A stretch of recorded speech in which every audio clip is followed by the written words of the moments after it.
For the past 30 years, this man has inspired millions of people through his simplified life tools from very complex knowledge and gave them a transformed life. I would like to call upon profound thinker, philosopher, and founder of Wisdom Foundation, Vinay ji. Namaskaram, VC Garu. Namaskaram. So Vinay ji, I heard a lot about you. And before we get into the complex knowledge and all the journey that you have gone through, we all would like to understand how was your childhood? How was growing up? Can you help us understand? Before I get into the interview, indeed very happy to be here and to spend little time conversing on the subject which is very dear to my life. Firstly, my younger days, I grew up in a very middle class, conservative South Indian family. I have one sister. I had great respect for my father in my earlier days, younger days. He was my role model in every way, and traditionally brought out, as I said, very conservative, and it prepared a ground, as it were, in me to the journey which I would have taken thereafter. So very protected, a lot of exposure to the scriptural study, because my father was always involved in some kind of study, and that always rubbed on to me, I suppose so, you know. So that really nice. Made a very silent impact on me, you know. That's very nice, and good to hear the humble background, Vinay ji. And often something in our childhood or formative days will lead us to go where we are. How did young Vinay became Vinay Guruji and touching and profound impact on millions of people?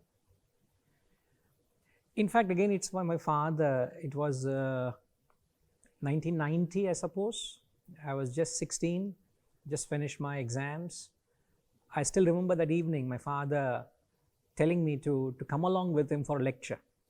He said, there's a man of great wisdom. He's visiting city. From a very young age, VC Garu, I had a flair for the English language. So knowing that, my father said, why don't you come along with me?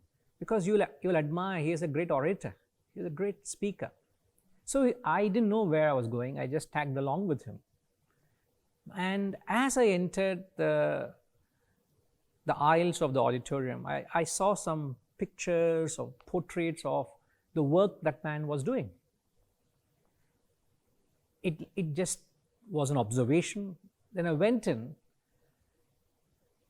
In the next 15-20 minutes, believe me or not, what that man spoke, he was talking on the Bhagavad Gita, it impacted me so much so, in the next half an hour, I actually decided that, I saw that this man runs an institution and I want to enroll myself into that institution.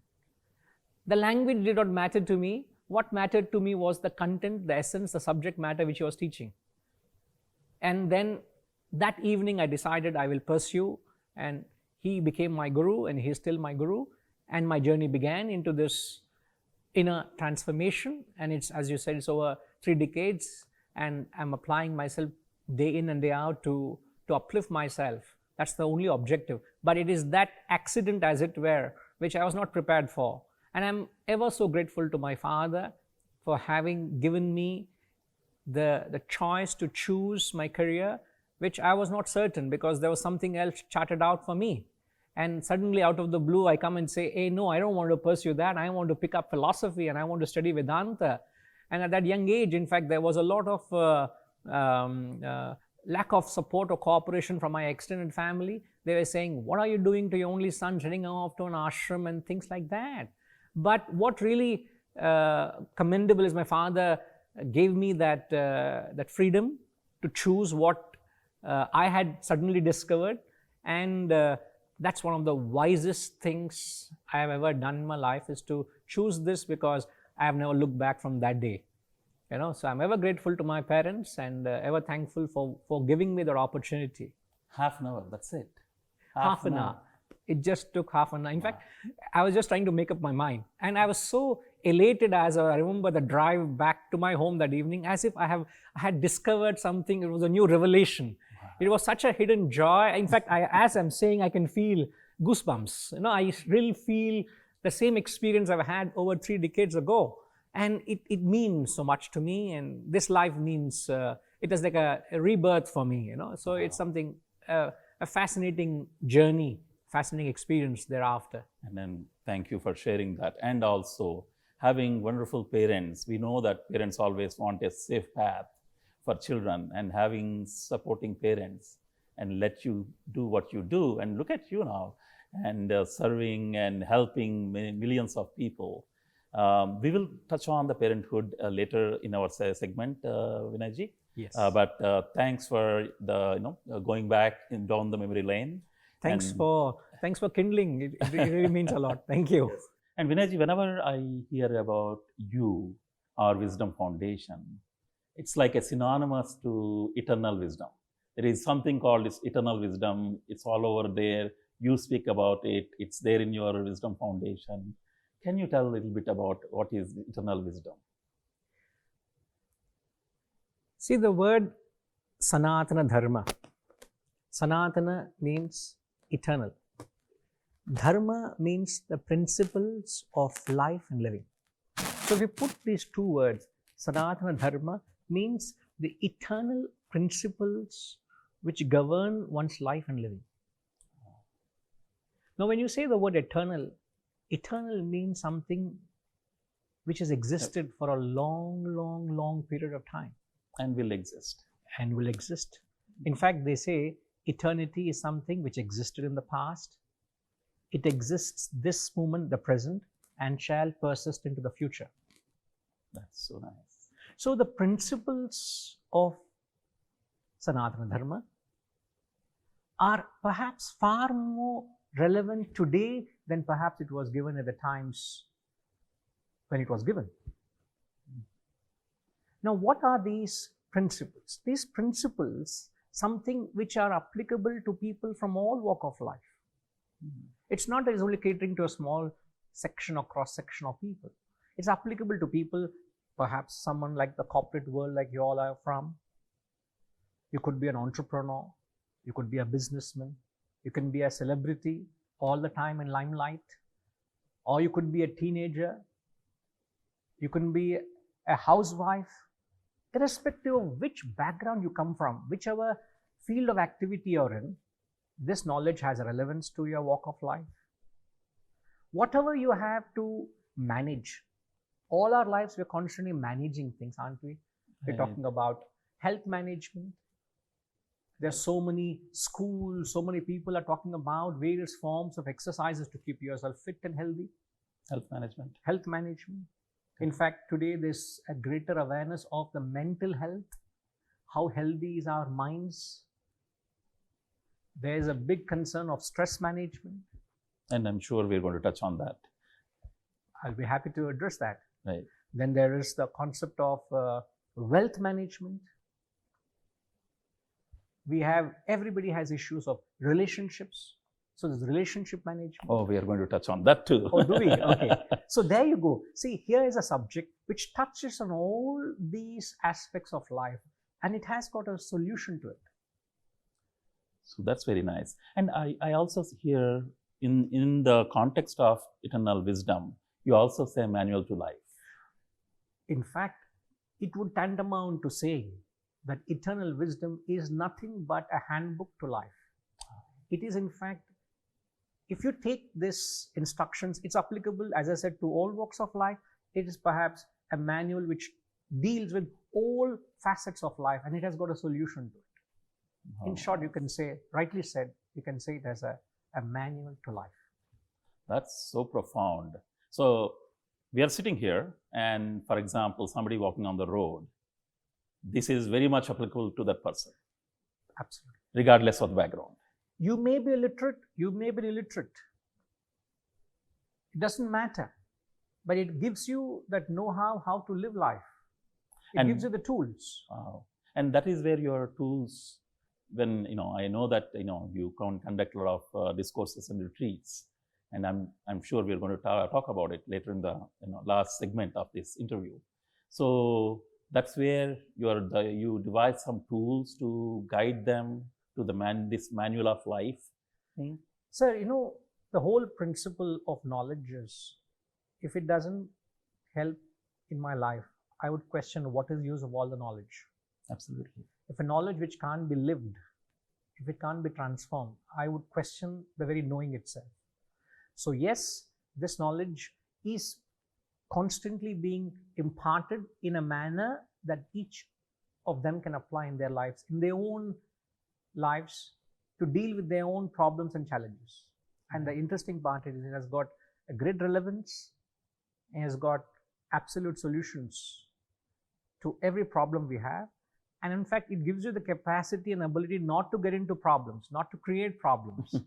If you are wise enough, you don't create problems and look for solutions, isn't it? Right. Sometimes unknowingly we create problems. So it has a solution and also gives you the ability not to create fresh problems. And chaos, which we will talk about again. Absolutely.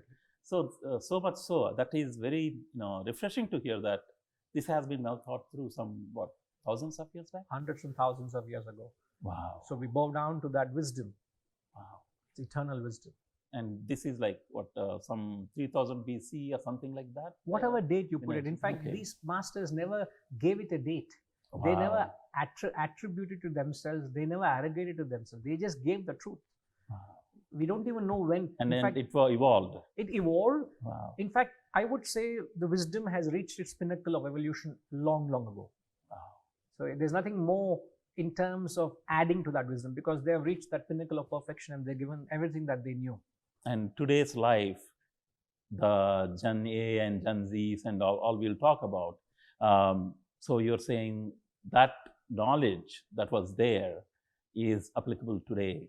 And we're going to touch on that, but I just wanted to, Indeed. Since we are doing the introduction of eternal wisdom, just wanted to understand that. It's very much applicable, but it's to people like some of us who are doing full-time study and research to bring it out in a manner that it can be approachable, palatable, applicable. If you go to the original works, perhaps you may not understand. You have to do a lot of decoding, a lot of interpretation. So that's why study and research is what we do, and we bring it out in doses of applied philosophy. And that's what I heard, a lot of people from your students of varied ages. They said, what, it's so complex, but they call you Guruji. Guruji made it so simple, right? And they have profound impact on their lives, which I'm going to talk a little bit about them very, in an abstract manner, so that people understand it's, you have touched lots of lives and transformed them and impacted their lives from making a mistake or preventing something, and also thinking and going ahead in a different life form. And thank you for elaborating on this, Vinayji. Pleasure. Vinayji, you said eternal wisdom is manual to life. How is that? See, the eternal wisdom is the best understood as a manual to life. If I were to ask you, what is it that the most valuable thing for you in your life? My children. Your children. My family. Your family. You have companies, you have your wealth, you have my your startups, my health, your institutions, right. Yes. You have your businesses. Correct. When you put all that you possess, which is your material and your family and everything, all that belong to you, and if you put yourself on the other side, I would say, I'm sure you would agree with me, that you and your life is far more valuable than everything that belongs to you. That's true. If you yourself are not perfect, what about your belongings? What about your family? Everything is impacted, right? Correct. So when you look at life that way, I say the most valuable thing is you and your life. That's interesting. and there is a manual to take care of that individual, you, the individual, me. So Let's look at life. Everything in life we pick up. Any gadget that you buy, doesn't it come with a manual? absolutely. You buy a washing machine, it comes with a manual. You buy a watch, it comes with a manual. Yes. You buy a phone, it comes with a manual. You want to learn a skill, like you want to learn swimming, you want to learn dance, you want to learn singing, it comes with a manual. There's somebody to teach you how it's taught, how it's learned. You want to play an instrument, you want to learn a piano or a guitar or a saxophone or a drum, it comes with a manual, how to play it, how to use it. Right. You want to play a sport, you want to play cricket, you want to play golf. I am an avid badminton player. It's not. You play another racket sport, for example, tennis or even table tennis. They're all racket sports. But the way you hold the racket is so different. It's an art. So everything in life that we do, whether you learn a skill, whether be it cooking or singing or dancing, whether you want to fly an aircraft, whether you want to learn an art, everything comes with a manual. Don't you think the most precious thing in life also should come with a manual? Couldn't agree more. Couldn't agree more. Right? But the problem is many people don't think that way. And I must say, I questioned my life when I was 14, 15. Perhaps I was ready for it when I got that exposure at that early age of 16. I was questioning life. Inwardly, there was certain inquiries, and I found an answer. Wow. That's profound. You're right, because, we go to swimming, we'll know how to learn. There is somebody, a coach has a manual for it. And yet, as you rightly pointed out, the most precious thing, we don't even know. We don't even know. So, right, it's like I jumping into the swimming pool, not knowing how to swim. Correct. I'll kill myself. And yet, here we are, me, living this life, not knowing there is a manual to life. This is the irony of life. This is the sad part of life. So you take anything. For example, if I want to play golf, I go into the driving range. I swing the club. I get used to the game, and then go into the golf course and enjoy the game. Yes. So when would you pick up this manual to life? You would pick it up before you enter the arena of life, isn't it? Yes. Not after entering. Yeah, absolutely. Therefore, one needs to have this essential tool, the essential manual. Therefore, this Sanatana Dharma is called the principle, the tool, the manual to help life. And you should pick it up before you start it. And I'm glad I had that privilege and honor to learn it and then live a full life, nice, knowing the principles, putting them into my life and enjoying the life to the fullest. What is wisdom all about? What is wisdom all about? Wisdom gives us the laws which govern our lives. When we said principles, what are these principles? Principles are laws, and when I say a law, laws are different to opinions. Me as an individual have an opinion. You as an individual may have an opinion. So everybody has an opinion about life, about many things. But that wisdom is not opinions of people. These are facts, laws of life. And there is a profound difference in those two. Just like science presents the laws which governs the world. There are various laws, physical laws, chemical laws, biological laws, physiological laws, psychological laws, and so on. There are various laws which govern the world. And science presents them in a very scientific manner. So also, wisdom presents the laws which govern a human life. So if you take that approach to understanding wisdom, it's not wrong to say science is an organized knowledge, Well put. whereas wisdom is organized life. Very well said. Very well said. So what is wisdom all about? It is about an organized branch of knowledge, giving you it in the most scientific manner for any independent inquirer to find out and explore what it is. So, Vinayji, eternal wisdom, you kind of said that is from the Sanatan Dharma. So, what's the relevance of Sanatan Dharma in life, today's life, or any life altogether? Very good question. As I've said, here is a knowledge which deals with life and living. Now, even if we take an understanding of life from a layman's perspective, for anybody's perspective, life is full of challenges. We all have seen a little bit of life. It puts us through many challenges. Life is full of trials and tribulations. The question each one of us have got to ask ourselves, how well am I prepared to face what life is going to throw at me? Anything can happen at any time. And I'm not sounding too philosophical when I say that. I'm just being very, very practical. What guarantee you have the stock market wouldn't crash? True. What guarantee you have your neighboring country wouldn't attack you and the whole country would be in chaos? And then we have seen recent. It's happening all right now. As we are talking, there are countries going at war even now.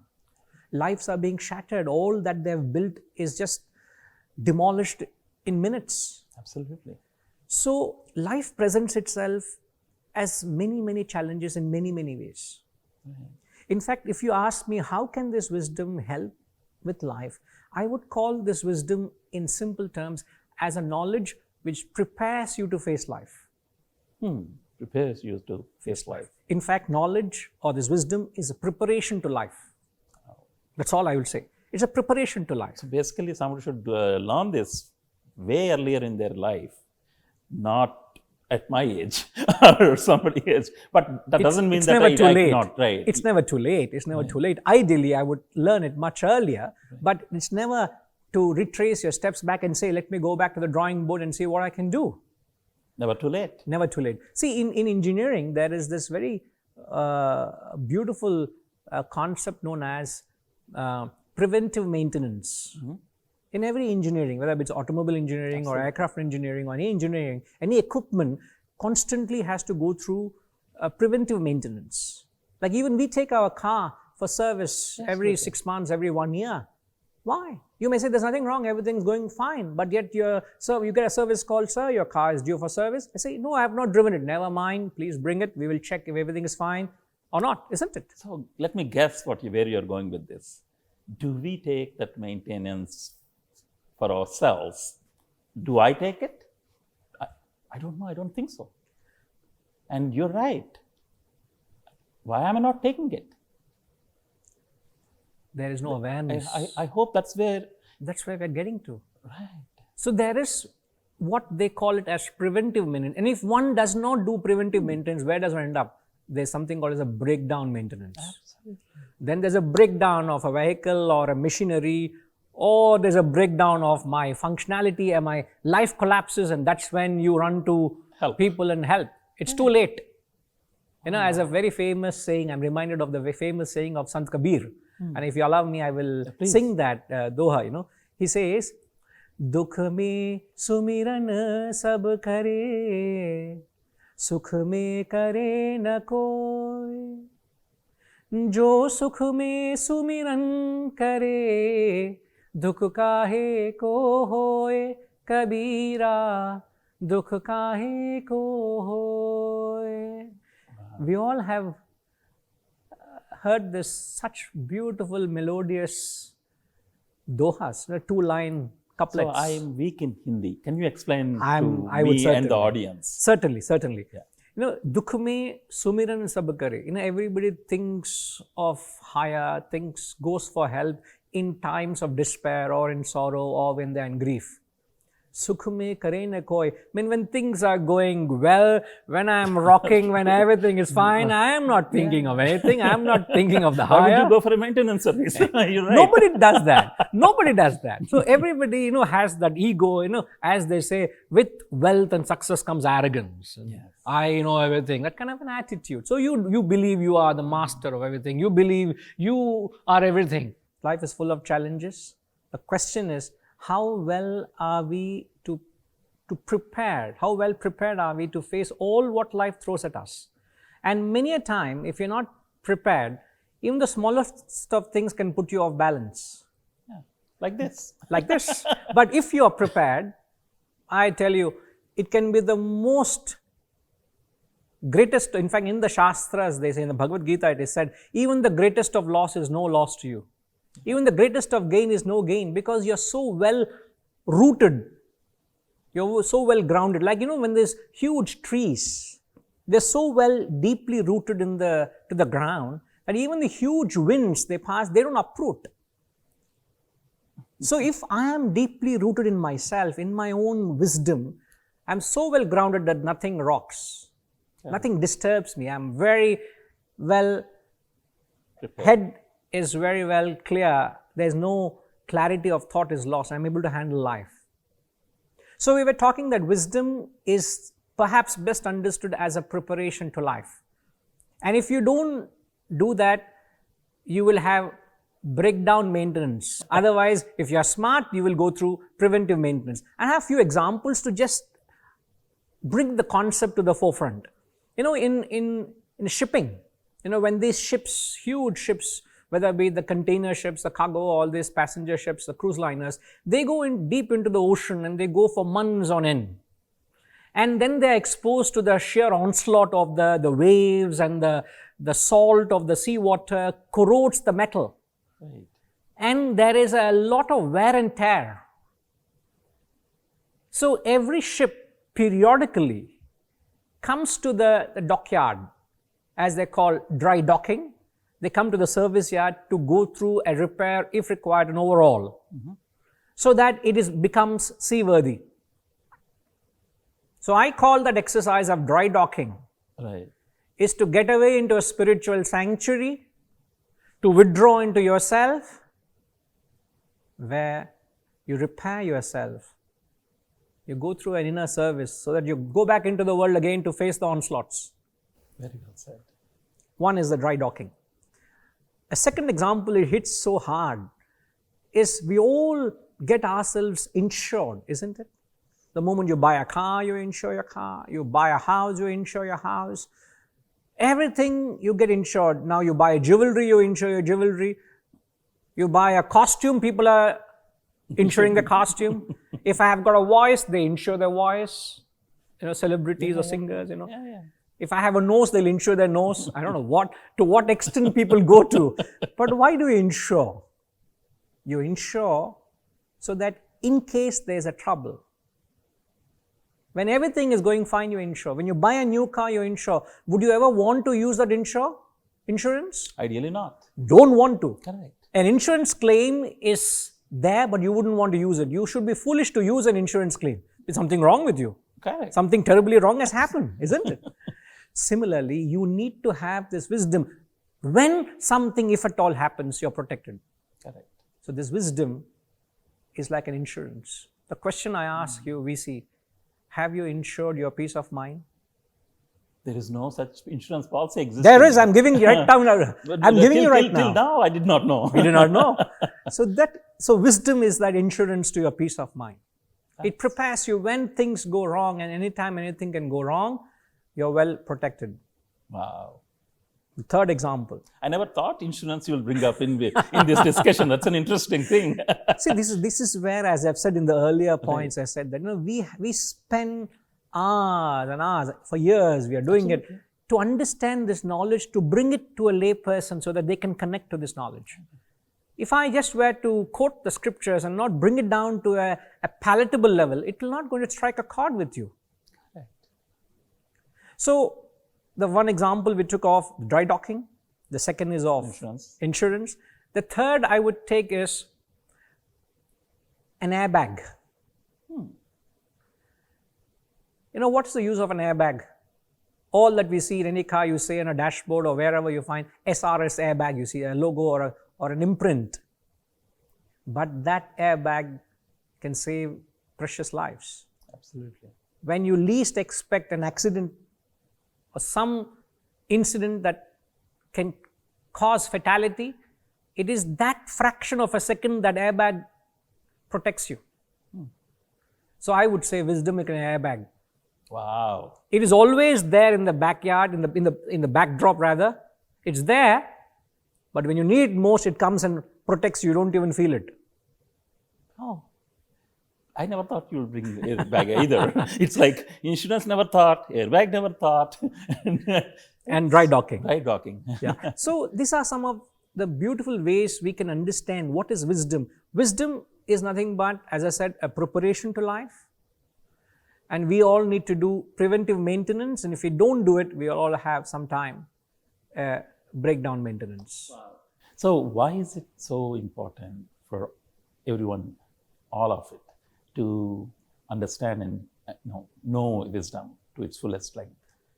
If I heard you rightly, Visigaru, you're asking why is it important to gain wisdom?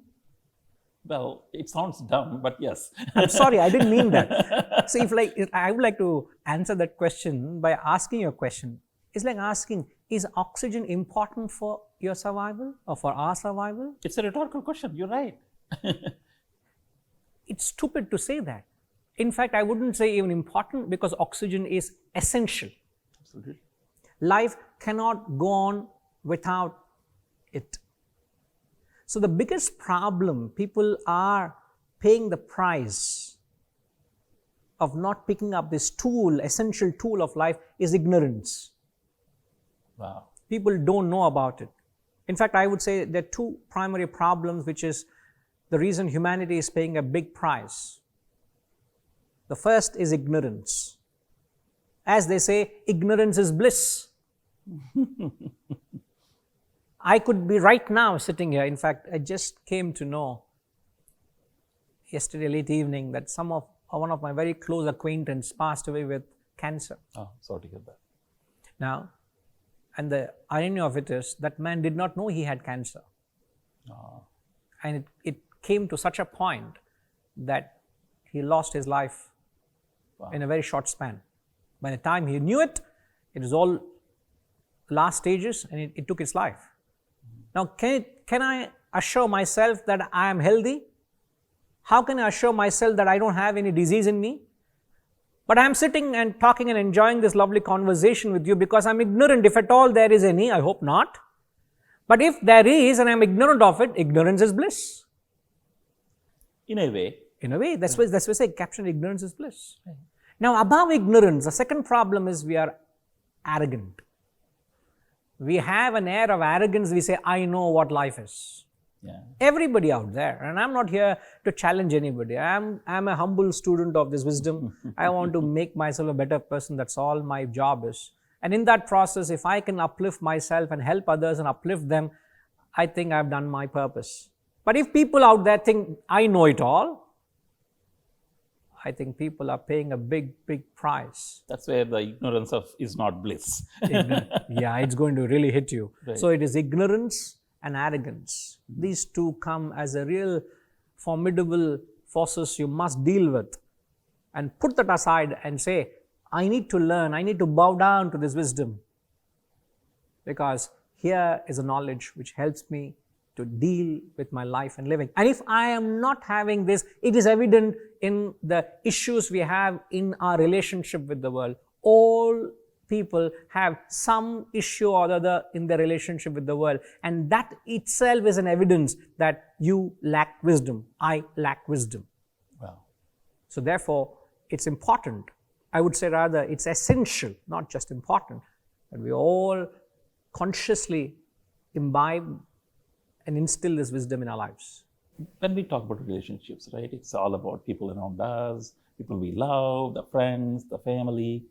What's your view on relationship, Virenji? What's my view on relationships? A wise man once told me, and it still rings in my mind. He said that it's not what you relate to, Vinay. It's how you relate to it. Ah, nice. It's not what you relate to. It's how you relate to. So when it comes to relationships, we put in so much effort to choosing a right partner, whether it be a life partner or a business partner. Here we're talking of, let's say, of a life partner. Okay. We see whether that person is compatible to me. So we put so much effort to see whether have I got the right partner. Now, having got a partner, I don't relate with the partner rightly to create a compatibility. Yeah, you're a compatible person, but am I relating with you in a compatible manner or to create a compatibility? That's the question. That's very well said, actually. How you relate, not It's not whom you're relating to, but how you relate to it. Wow. I'll give you a very profound example, a very old example some of you can relate to. In India, we used to have people on a bicycle. They come door to door, they park their bicycle in front of your house. They have a small rough grinding stone fitted onto their bicycle. And in a few minutes, they will sharpen the knife or any tool to sharpen your scissors or anything that your house chores can be run. They give you that, a scissor or a knife. Correct. Imagine you and I trying to sharpen the knife with that same tool. I don't know about you, but I would make the knife more blunt. Absolutely. Or maybe I cut off my hand. I got absolutely. So it's not the rough stone. It is that art of right contact with that stone that can sharpen the knife. Very nicely said. It is not about the roughness. It is the ability to contact the rough stone. That guy has that know-how. And you are relating that to relationships. Wow. Even if the partner is a tough partner, I would know how to bring the best out of the relationship. Nice. So don't blame the partner. It's your ability to relate to the partner. So therefore, what is important is for each of us to check whether is there a harmony or whether is there a disturbance in my relationship. Now, I have no choice but to relate to my partner. Unless I choose, no, I'm not going to relate to my partner anymore. I go to a lawyer, sign a divorce and say, I'm done with this person. And that's the same as anyway. And there is no... You can't keep on doing that. You can't do that, and you can't run away from not contacting the world. But it's for my importance. I need to find out, is there harmony in my relationship or is there disturbance? If there is a disturbance, I lack the wisdom. Something is I lack in my relationship with the world. In fact, on a lighter note, the famous philosopher Socrates, he says, if you get a good wife, you'll be a happy man. If you get a good wife, you'll be a happy man. If you get a bad one, you become a philosopher. That's I hope that's not true for you. Yeah. That's why I pointed to myself. I hope not.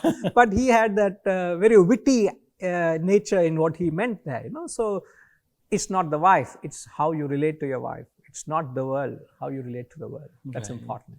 It's very well said. Very profound, very profound. The cycle guy coming and sharpening the knives and how you related it with the relationships. And that's so simplistic. Everybody can understand the cycle guy. Yeah. Everybody can. But you related the relationship is not about the relationship. It's about how you relate with the relationship or the person. Absolutely. On that, it's a profound philosophy, simplified very well. Vinayji, what is Sanatana Dharma's view on emotions, and how does it help in building relationships or enhancing relationships? In fact, Sanatana Dharma, also known as Vedanta, is the same, the ultimate truths known to mankind, has such profound saying on how you can get along with your life. But the sad part is everybody has issues with lives. In fact, all these issues are actually pinpricks of life, if you ask me. If I take a pin and prick you, it's a mere prick, but we make a huge issue of the relationships and life snaps. Relationship snaps, everything snaps. In fact, this profound wisdom is in fact far more relatable to grihasthas than sannyasis. It's like, you're saying we are making a mountain of a pea hole. Yeah. Not necessary. So what is important is this knowledge is relevant to people at every householder. Every householder can actually apply this knowledge. In fact, the Upanishads themselves, in the Mundaka Upanishad, one of the famous prominent Upanishads, he says there, it glorifies the student who is asking a question to Angiras, Shaunaka. He glorifies the student Shaunaka as a famous householder. Shaunako havai mahashalha angirasam vidivadu pasanna papracha. So he approached Angirasa and asked with due orthodoxy, but who is Angirasa? Instead of glorifying the guru, the mantra is glorifying the student and saying he's a householder, like you and me. I am a householder. Now, 99% of humanity are grihasthas, means they are householders. Correct. Perhaps 1 or 0.% people are sannyasis. Imagine if this wisdom is only applicable to sannyasis. They don't have families, they don't have the dynamics of all what happens in any family atmosphere. What is the use of this knowledge to them? Yeah, it's true. Then this knowledge itself is not relevant. Yeah. So imagine 99.9% people are able to apply. And the question is all relationship pings on how you deal with emotions. In fact, Vedanta has been misunderstood here. People believe a Vedantan does not have emotions. Or a Vedantan is someone who is devoid of emotions. In fact, I stand there to correct that perception, a wrong perception. In fact, a Vedantan or a Vedantic wisdom, it helps you one point. Firstly, it helps you to chasten your emotions. If I'm able to feel for you, I should have a genuine feeling of love or friendship or well-wishing. So I must be pure in my feeling towards you, right? Absolutely. Absolutely. So firstly, it changes the character of your emotion from impure to pure, from gross to subtle. Wow. Secondly, it ensures that your emotions are not out of control. Relationships snap because people become what I call it as emotional. Not keeping them under the check. You're not keeping your emotions in check. Right. And it could be emotion of any emotion. Right. You can have love. In fact, the sad part is the best of emotions, if it's not kept under control, can produce negative consequences. Love. Love can cause a serious damage. If I love my child, and in the process of loving my child, I give everything what my child asks for. You spoil them. You Right. spoil the child.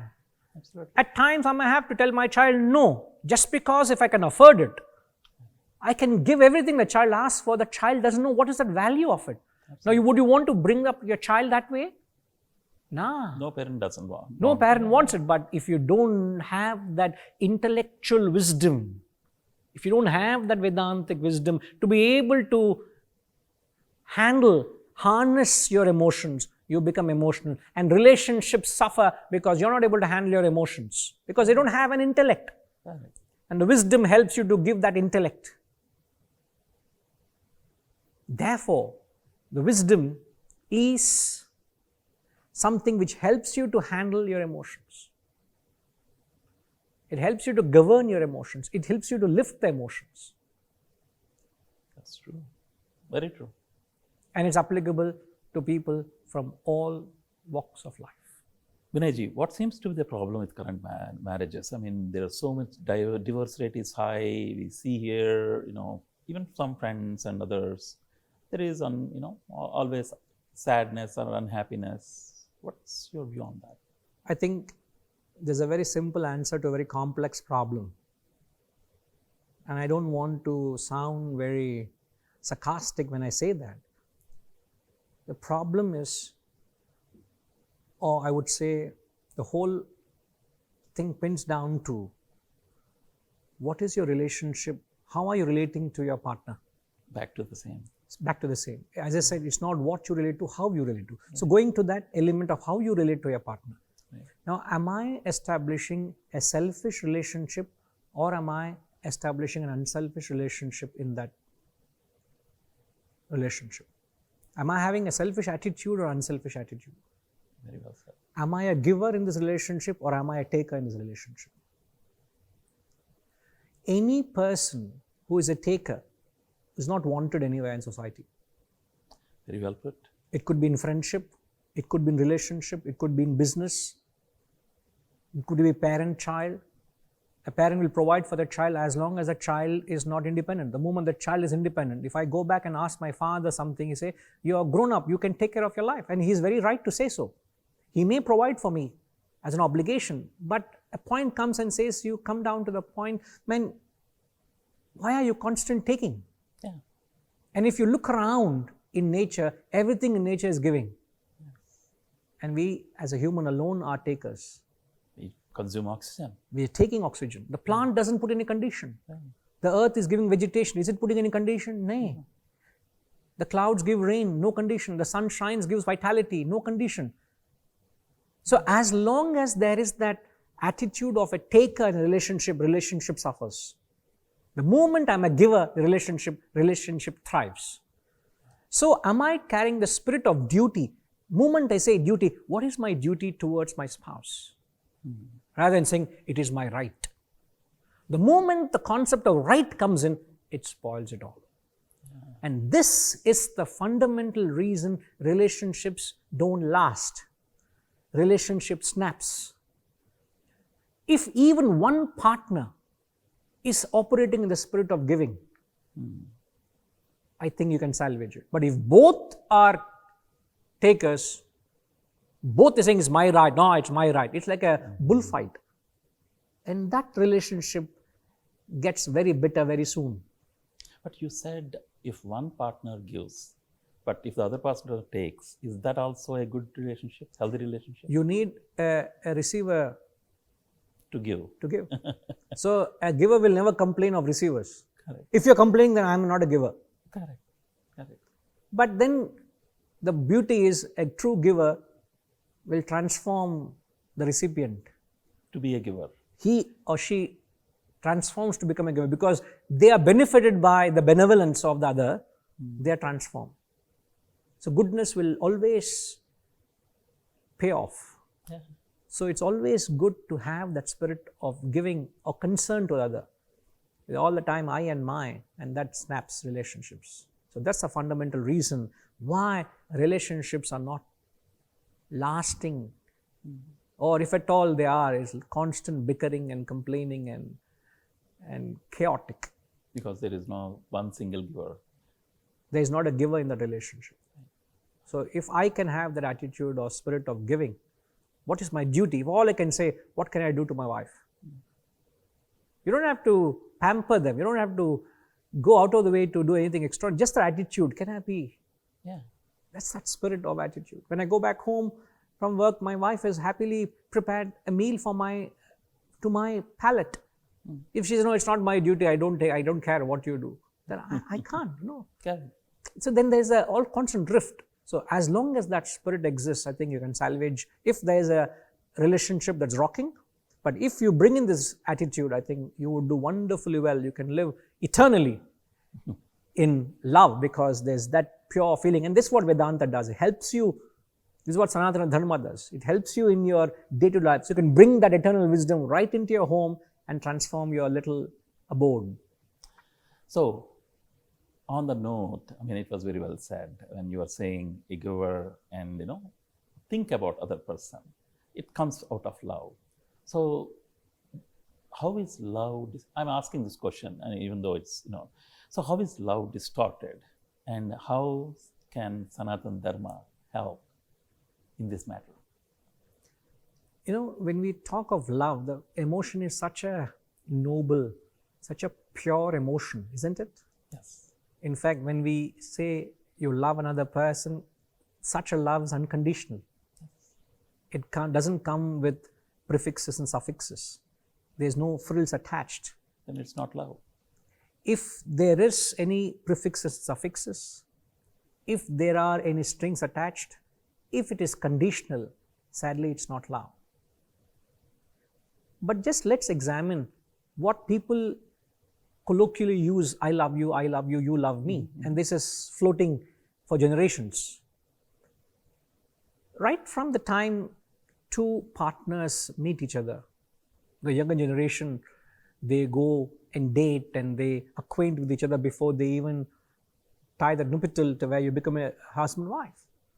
Right from that moment, if you examine, the boy is constantly catering to the girl is constantly catering to the boy. He does everything that can bring joy to the other person, that person is doing joy to bring to this person. So I'm constantly catering, or each one is catering to each other, their expectations. Right? To their expectations.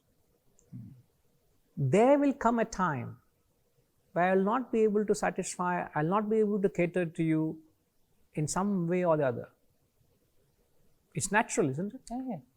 There are times where I'm not able to satisfy or give all that you want. Then I would say examine what happens to their so-called love for each other. When you fail. When I fail to give to you what you want, what happens to that so-called love? That's when your real love is tested. Would I still love you irrespective of what you're not able to do for me for what you are? Then it's true. As they say, a friend in need is a friend indeed. Absolutely. When I'm in need, if someone stands by, that person is a true friend of mine. You get it? Yeah. So when I am able to satisfy you and you love me, that is not love. It is conditional love. Or expectations. It's just exchange of expectations. It is business. It is just you give me something, I give emotion, or I love you. That is not love. Such selfish love. In fact, so when I say I love you, I am not loving you, but I'm loving you for what you're doing to me. That's very well said, actually. Isn't it? So you're giving me, so I love it. Yeah, I love you because you're giving to me. So do I love you? No, I don't love you. I love you because you're doing these to me. It's conditional. If they go, I will consider. I don't think so. And that's where the love is distorted. And when love is abused, when love is distorted, when that selfish element of I, so I'm not actually loving you, I'm actually loving myself more than you. Yeah. So what happens that love has become attachment. So a simple equation would help us clarify this point. Love plus selfishness equals attachment. Wow. I never thought attachment.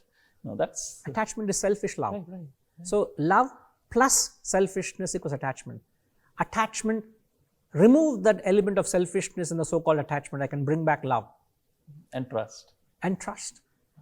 And that bond and that oneness. So why is love distorted is because of my own selfishness, my own hidden agenda in that whole exercise. But if I can take out that selfishness, as I've said earlier, in a relationship and see what is my duty, I tell you, any relationship can flourish. How can, we'll take it to the next level of relationships. How can a relationship flourish? How can it flourish? What are the tools that you suggest? So the question is, how can relationship flourish? Correct. I thought you said, how can I flourish in a relationship? Aha. Going back to that.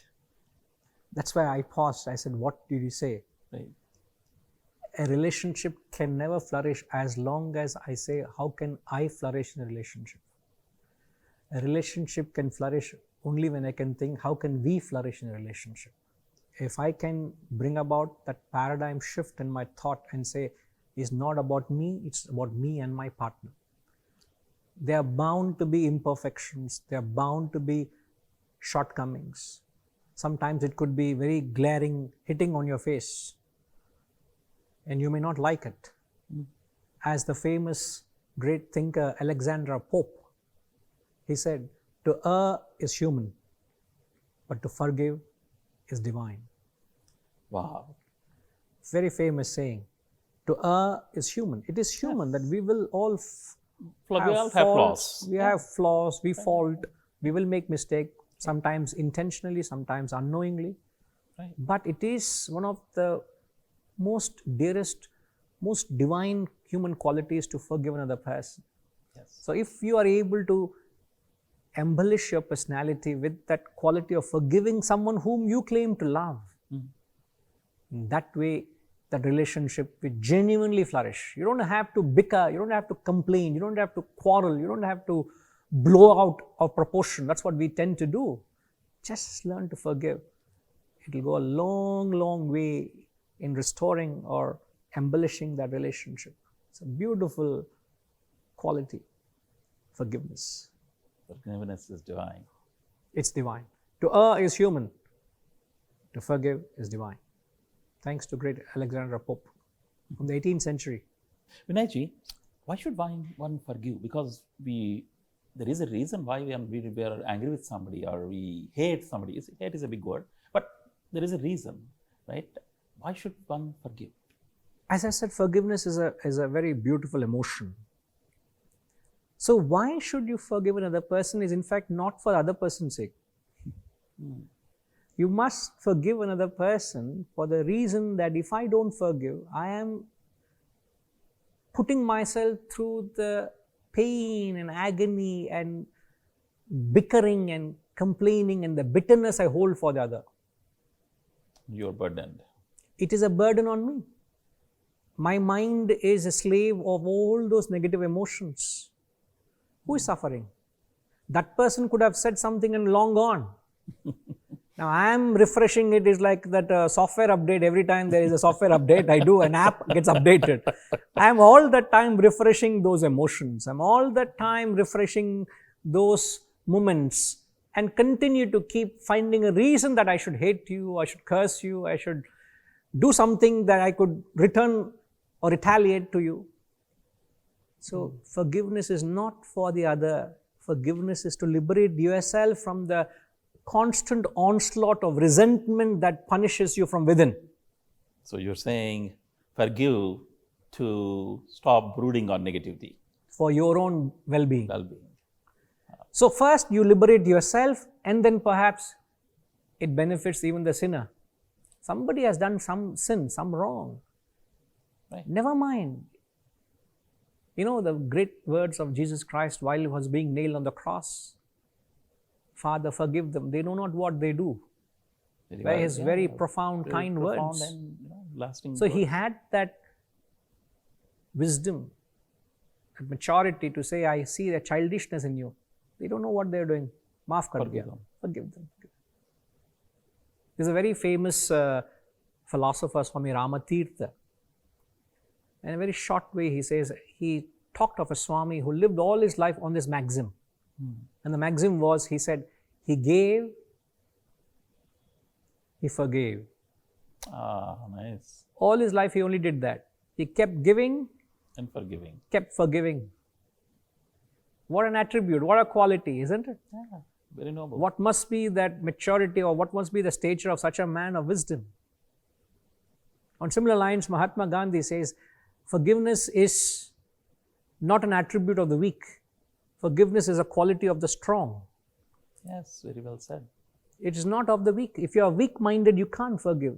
So you must gather enough strength to forgive, to liberate yourself from the constant resentment of curse and pain and agony, which is going to only ruin your mental well-being and your inner well-being and your spiritual well-being. So you must embrace forgiveness holistically, wholeheartedly, so that you remain in peace and bliss. So it's for yourself, it's not for the other. Vinayji, how can one practice forgiveness? How can one practice forgiveness? In fact, let me clarify it myself very clearly. It is not that you call that person and say, hey, hello, hi, I forgive you, don't worry. That was my question actually. No, you don't have to do that, please. It's not trying to express your forgiveness in words or in kind. That's not going to help you, nor the other. It's an attitude that you cultivate. What is that? In fact, perhaps to get a deeper meaning or understanding of the concept of forgiveness is to, if you take the whole concept a step further, a step deeper, you understand that each person has a particular quality. Yes. Each person has a particular attribute. in Vedantic language, we say everybody is helplessly functioning according to their own nature. They have their own what is known as vasanas. So when I understand another person as what he is or what she is, as per their vasanas, would I not be able to relate to that person well? Would I ever complain about that person? So there's no question of complaining, because I know, oh, if I know my driver will always be half an hour late whenever I tell him to come. That is his nature. He is never punctual. So I'll call him half an hour before. So I don't bicker, I don't complain at him. Okay. So you just try to understand the nature. If you have that understanding, so forgiveness is nothing but able to understand. Forgiveness is nothing but you're able to assess another person, accept that other person, and relate to that person well. Right. So there's no question of me trying to forgive the other person. In fact, there's no question of forgiveness at all if you really look at it. It gives about a beautiful relationship. I'm able to understand the other person well. But the concept of forgiveness comes in when I didn't know, oh, this is what you are. Because I was not prepared for it. But if I am well prepared and am relate to well, I think you're able to practice forgiveness beautifully that way. And on this topic, I think you already talked about it, but I just want to understand. When we say forgive, you always said forgiveness is for your own good. Yep. Right. But sometimes when we forgive, and what if it is an offender, a frequent offender, and he is sinning to you, to the other people, repeatedly, then of course we don't have to call them up. But if we forgive, is that not one form of encouragement? No, you're not encouraging that person. I will have nothing to do with you. Right. So you are a sinner, going by the example. If another person is a sinner and he has a habit of committing that crime, I will not become a victim of your crime. That's it. You're I will protecting assess, yourself. I will have to fundamentally protect myself. Physically, mentally, in every way. I don't want to become a victim of his actions because I understood you very well. Correct. So distance. Thereafter, yourself. yes, I keep distance. Thereafter, whatever consequences you have to face, you will face. What have I got to do with it? So forgiveness is when you become victim, in case you let go of it mentally, because he is poor fellow acting according to his nature. You can't do much. He can only change. Any amount of my lecturing will not change him. He has to change himself. Yes. Until that happens, let me know what you are and relate to you well.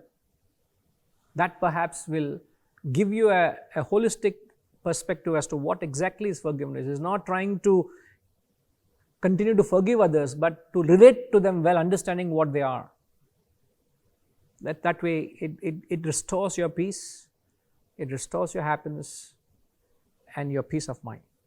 Vinayji, now that we understood and defined the stress and where it's coming from or what have you, now can you help us understand the cause of stress?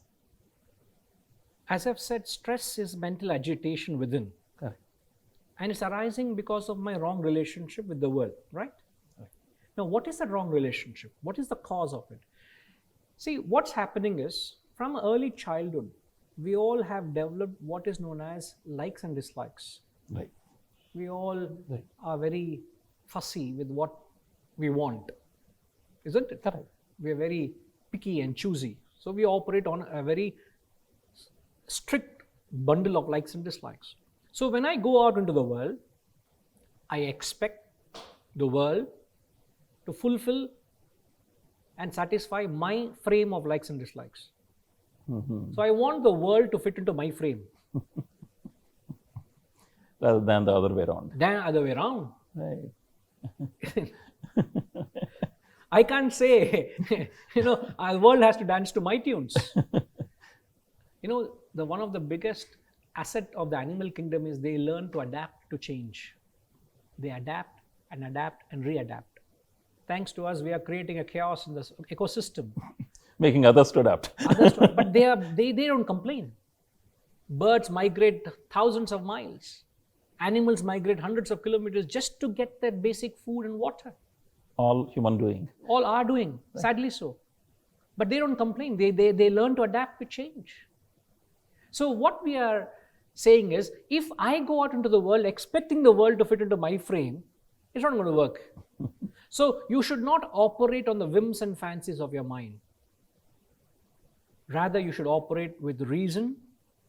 Rather, you should operate with assessment. You should assess what the world is and adapt. In fact, it's like if you go to the tailor, what would the tailor do? He doesn't expect you to fit into his measurements, does he? Right. No. He takes measurements of you and then gives you what exactly you need. Correct. Similarly, when you go out into the world, you must take proper measurements of whom you're dealing, what you're dealing, where you are, what am I doing, so that you can adapt yourself well to that situation and fit in well. I like the way you said reason, assess, adapt. That's when you operate on intellect. That's when you operate on the platform of wisdom. Otherwise, you're operating on the whims and fancies of your manas, the mind. So whatever I've said is again from the authority, from the Shastras. There are two verses, back-to-back verses from the second chapter of the Gita. In fact, verses 64 and 65 are very profound verses. I will sing for them for you and for everybody. And I will promise you I'll not fall asleep. Please go ahead. Right. It says, Ragadvesha viyuktaistu Vishayanindriyaischaran Atmavashyair vidheyatma Prasadamadigaccati Prasade sarva dukkhanam Hanirasyopajayate Prasanna chetaso hyashu Buddhi paryavatishthate. Two verses, so profound. This can be the formula for the corporate world. Take them and you apply, I tell you, Visigara, you will achieve immeasurable success. So first verse he says, the inner or the outer? Both inner and outer. Okay. That's where the equation is. Right. So first mantra says, if you act devoid of likes and dislikes, ragadvesha viyuktaha, then you get prasadam adhigacchati. You get the prasada is the peace of mind when you don't act on likes and dislikes. Act with reason, assessment, judgment, measurement, And adapt. So when you operate that way, where you get prasadam adhigacchati, what's prasadam? Peace. So the equation, the formula for success, the formula which you can apply from this is, if you operate on intellect, it creates peace. That's the takeaway from this verse. The next he says, prasade, in that peace that you achieved, sarva dukkhanam, and then he says, buddhi paryavatishthate. The intellect becomes steady and alert. When you find a tranquil environment or a peace of mind. So in that peace, you find the intellect becomes alert and steadfast. So you'll have the highest intellect when you find peace with yourself. Yes. And intellect, so what is he saying? You will find intellect produces peace. Right. In peace, intellect becomes alert. In the higher form. Higher form. Right. So intellect produces peace. It is internal peace. Peace produces intellect. Because of intellect, you will be able to achieve, well, you act efficiently, you make wise decisions, you invest rightly, you will find phenomenal it's like success. a cycle. So these two are two pedals. Wow. So how to combat stress, what's the cause of it, is acting on likes and dislikes. Now, how to get out of it, operate on intellect. Very nice. Instantly you find peace. Very well said. I get Goosebumps. so good. I get so inspired and I get goosebumps, and it really is. This is the beauty. That's why I said these never die. How many times would you read a newspaper? Only once a day. I'll After go to the that, next it one. becomes Yeah. a piece Absolute, of garbage. not isn't it? needed. Yeah. The lady in the house would use to clean and conduct. Or iron stuff, whatever. Right. Yeah. Throw it. But these principles, you can rest of your life, you can squeeze them. There's yet something to offer. That's the beauty. It's no wonder they're called Sanatana Dharma. No wonder they are the eternal principles. Vinayji, again, in the topic of relationship, it's never-ending topic, but we still want to have one segment that we want to cover. Is when we talk about relationships, it's first parents, then siblings we talk about, and more importantly, children. Especially in the context of Gen Z and Gen Alpha generations, what are your views on parenting? A very pertinent concern or question. See, parenting itself is one of the most challenging, most demanding role. And I'm talking as a parent myself. Yes. And you have an 18-year-old, right? Yes, I have an 18-year-old daughter. Right. And I believe that most parents are struggling in their ability to mold their children. So that parent-children relationship is always a very rocky relationship, very unsettling to the parent, because there's so much of love and concern, and you want to do your best to your child. But the problem is there is something unnatural that's happening. Many don't realize it. There's an unnatural way of trying to correct the child.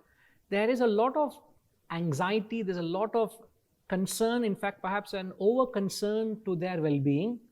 So what's happening is there is an unnatural approach from a parent to the child. Without knowing that they're without knowing, they don't realize it. So in the name of discipline, what they're doing, they're imposing restrictions, they're imposing do's and don'ts, what to do, what not to do. And the moment that kind of role kicks in, that kind of imposition kicks onto them, the youth will revolt. The youth will not accept it. They will go against it because there is an unnatural means of communicating. Right. No human will want to be told what to do, what not to do. Right. That's very In true. fact, there's a saying, do's and don'ts are not designed for humans. They're meant for cattle. You can't treat your children like cattle and tell them what to do, what not to do. Very well said. And any human, what they want is freedom. In fact, growth is only possible where there is an atmosphere of freedom. So, in that anxiety of trying to correct the children, the parents are not able to hold back that, and they are imposing and putting a lot of restrictions, they're tying them up, and there's a revolt. Wow.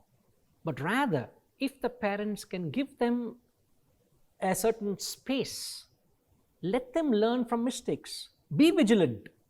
You be vigilant Yes, as a of course. parent. Be mindful of what they're exposed to, what they do or not. But don't come with barricades. Don't tell them what they should and what they shouldn't. Be vigilant. Give them the freedom. And in that freedom, let them explore and learn and make mistakes. You and I, haven't we learned from mistakes? Yeah, of course. I mean, at least I did. We all do. Yeah. Even now we tend to make mistakes and we learn from them. So how can you expect them not to make mistakes and be perfect? And that there's something unnatural. In fact, there's a beautiful equation I would like to give. Where there is freedom, a sense of freedom punctuated with discipline brings about a transformation.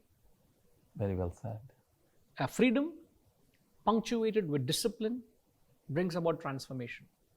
But the very same freedom, when it is not punctuated with discipline, tantamounts to being licentious. And being licentious is dangerous. Yes, you feel entitled. Entitled to do what you want. And the younger generation, in the presence of revolt to what they are being subjected to, they are becoming licentious. I don't care attitude. And the parents are traumatized. They are broken within, not realizing where they've gone wrong. What did be wrong? We have given everything to them. And this is a very common dialogue we hear from parents, not realizing that they went a touch too far in trying to mold them, trying to make them perfect.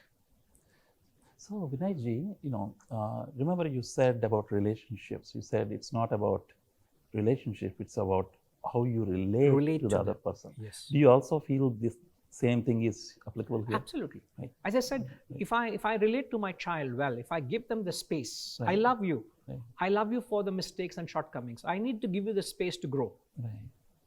I can't be piggybacking you all the time and expecting that I decide everything for you, I do everything for you, and that's not going to work. It's going to have its own repercussions. So give them the space. In fact, I would go to the extent and say, be an example for them. If you're an example for them, then they know someone to look up to. Absolutely. So this is where perhaps parents should be mindful. Be as natural as possible and don't get onto this, the anxiety mode. Anxiety mode. And when you Right. try to force something onto other, it never goes well. Because they are violating the law. The law of life is anything forced is never forceful. Yeah. Forcing yourself onto them by trying to tell them what to do, they revolted. It's very natural for them to revolt because I am being unnatural. Yeah. That's a very serious observation every parent must look into. Vinayji, what is the, because, end of the day, we give birth to child. So as a parent, you want to, play the roles and responsibilities rightfully. What do you think are the roles and responsibility of parents, especially, in this context? I like the way you ask, what's the role and responsibility of a parent? I would say, if a parent can become an actor than being a director, I think you'll do a good job. The problem is we parents become directors, telling them what to do. Don't tell them what to do. Be an actor. So all parents should become actors and directors. And don't react. Don't react. Let them do what they do. But be an actor means, what I mean being an actor is, you must become a role model for them. That's what you meant by That's what I meant being an actor. Right. Means whatever I want my child to do, I should do it myself. I show it. Show it. I lead the way. I'm an example for them to follow. So the question you got to ask yourself, does my child consider me as a role model? Have I lived up to their expectation that they're awed by my personality and say, hey, I will want to be like my father or my mother or like my parents? Because they see something genuinely a quality in us. Correct. They want to emulate us and they want to live up to what we are living by. So if I want my daughter to be disciplined or my child to be disciplined, I must be an example. I must set the highest standards of discipline, not for her to follow, but because I want to live it for myself. Let's be very clear there. Correct. I don't want to do for their sake, but genuinely if I am disciplined, automatically it will translate into they wanting to emulate you. But as parents, we don't do that. As parents, we don't set the standards.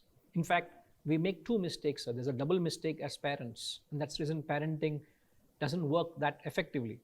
The first mistake is we don't set the standards for others to follow, for a child to look up to. So there's a disparity. Correct. There's a saying, if the mother kept partying right through her pregnancy, the child will come out whistling. The child will come out whistling if the mother has spent all her pregnancy in partying. Now, what else can you expect the child to do?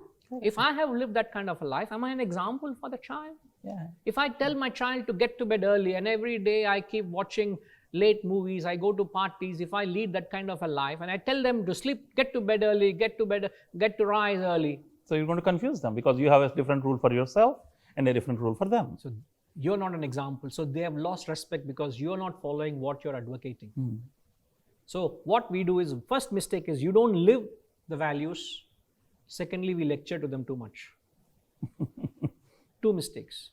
So the opposite of that is, if I do what I want them to do and give them the freedom and the space on their own course, own course, I'm sure they will consider you as a role model and emulate you.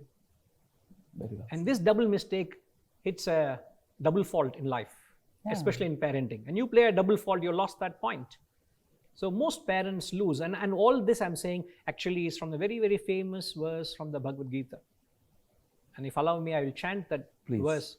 You have a wonderful voice, by the way. Please don't. The verse reads like this. Yadhyadacharati shresthaha tat eva itarajanaha sayat pramanam kurute lokastadanu vartate. Very soothing. I don't know what it means, but very soothing. Thank you. See, the verse says, Yadhyada charati shreshtaha. Shreshtaha means a man of some standing, a man of some perfection. Whatever standards he sets, others look up to him, others emulate, others follow. Whatever he does, others do. So as a leader at home, as a parent, you are a leader at your home front. You must set the standards. You are a corporate figure. You as a leader, your organization, your team looks up to you. So what standards you set, whether in terms of ethical front, in terms of discipline, in terms of what values you want your team to emulate. If you yourself are not able to set the standards, they have an example to follow. But if you set a very high standard, Shreshtaha, others will follow. It's a very profound mantra, a profound verse from the Gita.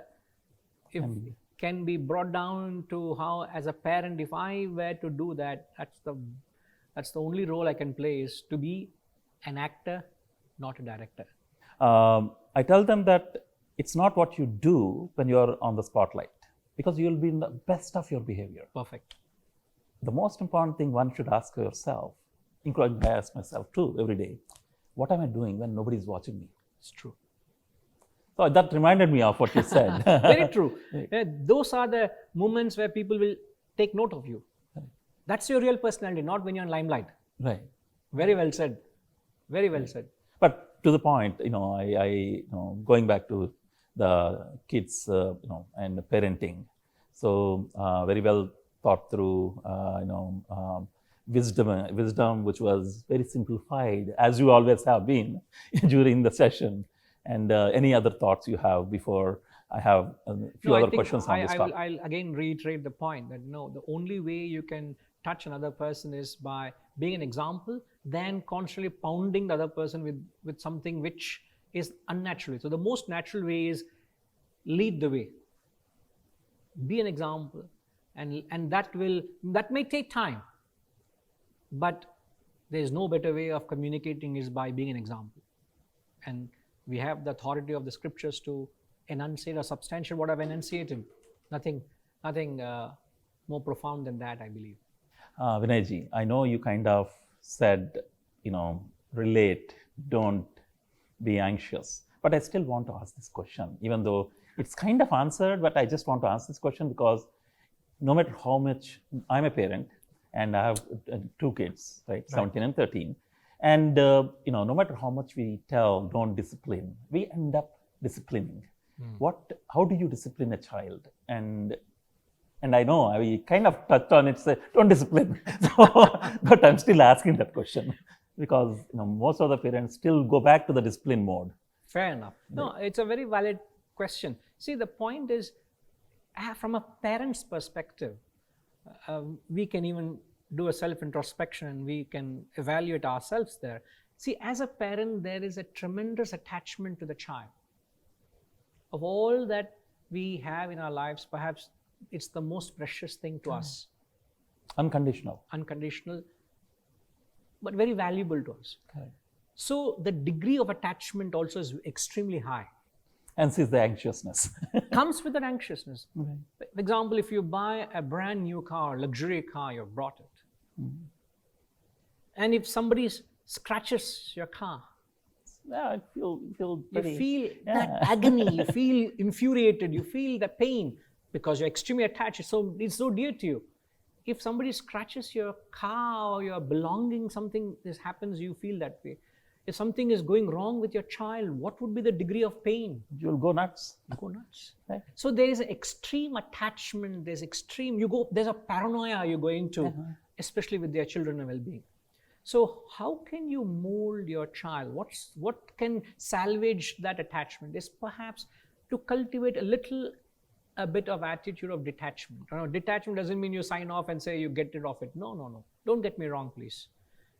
The only countermeasure is you must perhaps, if I may say this, look at your children as if they belong to your siblings' children. Wow. Imagine they belong to your brother's children or sister's children. So hard to do though. It is very difficult to do it. is when you look at them as, I've been entrusted to look into their well-being. I'm just an entrusted person. Like I'm a trustee of this foundation, though I'm the founder. I never believe this belongs to me. I'm entrusted to run it forward, to take it forward. So I play a role objectively. I play my role diligently. I play my role well enough so that I can do my duties towards the roles that demands me to play. No, it is my role as a managing trustee and I must do it this way. You don't do it. I'm going to do this and that's how it is to be done. Then you go back to the imposing mode. There is no necessary to get into the imposing mode, nor get into an unnecessary self-created stress and getting paranoia. Why is it not happening this way? Why that? Why? Calm down. Shanti. Yeah. Why is she not eating at 9? So what? So what? In fact, the very famous poet, philosopher Kalidasa, he used to say, Tatakim. Tatakim means so what? Big deal. So what? So if I can inject that spirit of detachment, the spirit of little mental withdrawal to my own role as a parent, as I've said earlier, give them the space. Let them make mistakes. Be vigilant, which you are always going to be. But treat yourself as if you are a witness to it. Be a witness to that role as a parent. In fact, the best way we are told to correct a person is just being a witness. For many years, I've lived in the path of Southeast Asia, and I've been umpty number of times in and out of Singapore, one of the most disciplined places in the country. And if you have traveled to Singapore or visited there, yes, you would find you hardly notice any police patrol or any presence of police. Very disciplined country. Very disciplined country. And where does that fear or that sense of discipline come from?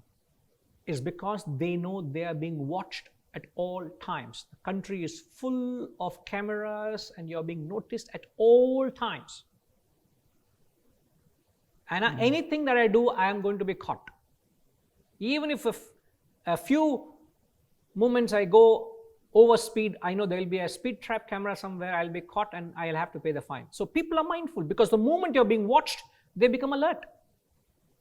And I have to pay for the consequences. So as a parent, if I become like a camera, just observe it. Don't have to jump into it and take action. Just observe. Very Be a well little said. detached. Everybody becomes alert. People become conscious. Like moment you're in okay, sir, a simple example. You go to a function. You go onto the stage to be photographed. Right. Are you not mindful? Am I nice? Yeah, absolutely. Is everything fine? Don't you do that? Why? Because you're being captured. When nobody is capturing you, when you're all by yourself, are you mindful? Chalta hai. So it's okay, I'm fine. So the moment you let the child know that the child is being watched, the child automatically never does anything wrong. And you can only become a witness when you become objective. And when you can be objective, when you bring in a little detachment to your work. Not only to your parents, any work you do, don't allow it to affect you. Right. But if I'm watching and the child knows I'm 24/7 watching, wouldn't that also cause some kind of fear of being watched? How do a parent, kind of watch but not watch every small thing, right? Any thoughts on that? No, if watching not to instill fear. Watch so that they know that I need to be conscious. It's like saying, I might need to be alert all the time I'm driving. Yes, every split second you need to be mindful when you're driving. Correct. Because the moment you relax, you're going to pay the price. That moment can be a very Correct. Difficult moment for you, or it can be a fatal moment for you. Correct. So let them know that every action of theirs counts. It's not me as a parent watching you. It is only to let them know that they are accountable for their actions. So it's more importantly, it's about helping them understand that as growing child, tomorrow as a citizen, Yes. you will be accountable for your actions. So they need to be mindful. They Right. can't ever relax and Right. do something stupid. Like if I say something stupid, if I do something stupid, that will be a stigma rest of my life. Right. Disregarding all the good I've done, but that will count for me. So I need to be very mindful. But that said, you said it's okay to make mistakes. We are Absolutely. right. Yeah. Because they are learning. Give them Right. the space and let that be. So there's atmosphere of trust, an atmosphere of faith in them, atmosphere of giving them the freedom to do, and yet you're always there as a beacon to guide them. You're not off screen. You're there as a beacon, and you're living the standards to them. That is the right. I love that statement. I would say you said you're the beacon, not. You're not out of the picture. Right, You're very right, much there. You are in fact, you are such a giant personality that they look up to you. Right. But yet you say, many a time people jump at them and say, don't do it. Yeah. In fact, one of the best way of correcting a person is to be indirect. If I were you, I wouldn't do that, and leave it at that. Imagine, okay, the child will, he's giving me a choice to choose. Right. Rather than saying don't do it, if I were you, I wouldn't do that, and leave it at that. There's such a giving the respect to the child to say, okay, take my view, but you decide. That's what I'm saying. Very well said. So that kind of a mellowed approach really goes a long way in molding and transforming the child. Vinayji, no matter how much we, as a parent, we think we are doing, we always feel that, am I doing enough? How high, how much high as a parent you should do for your child?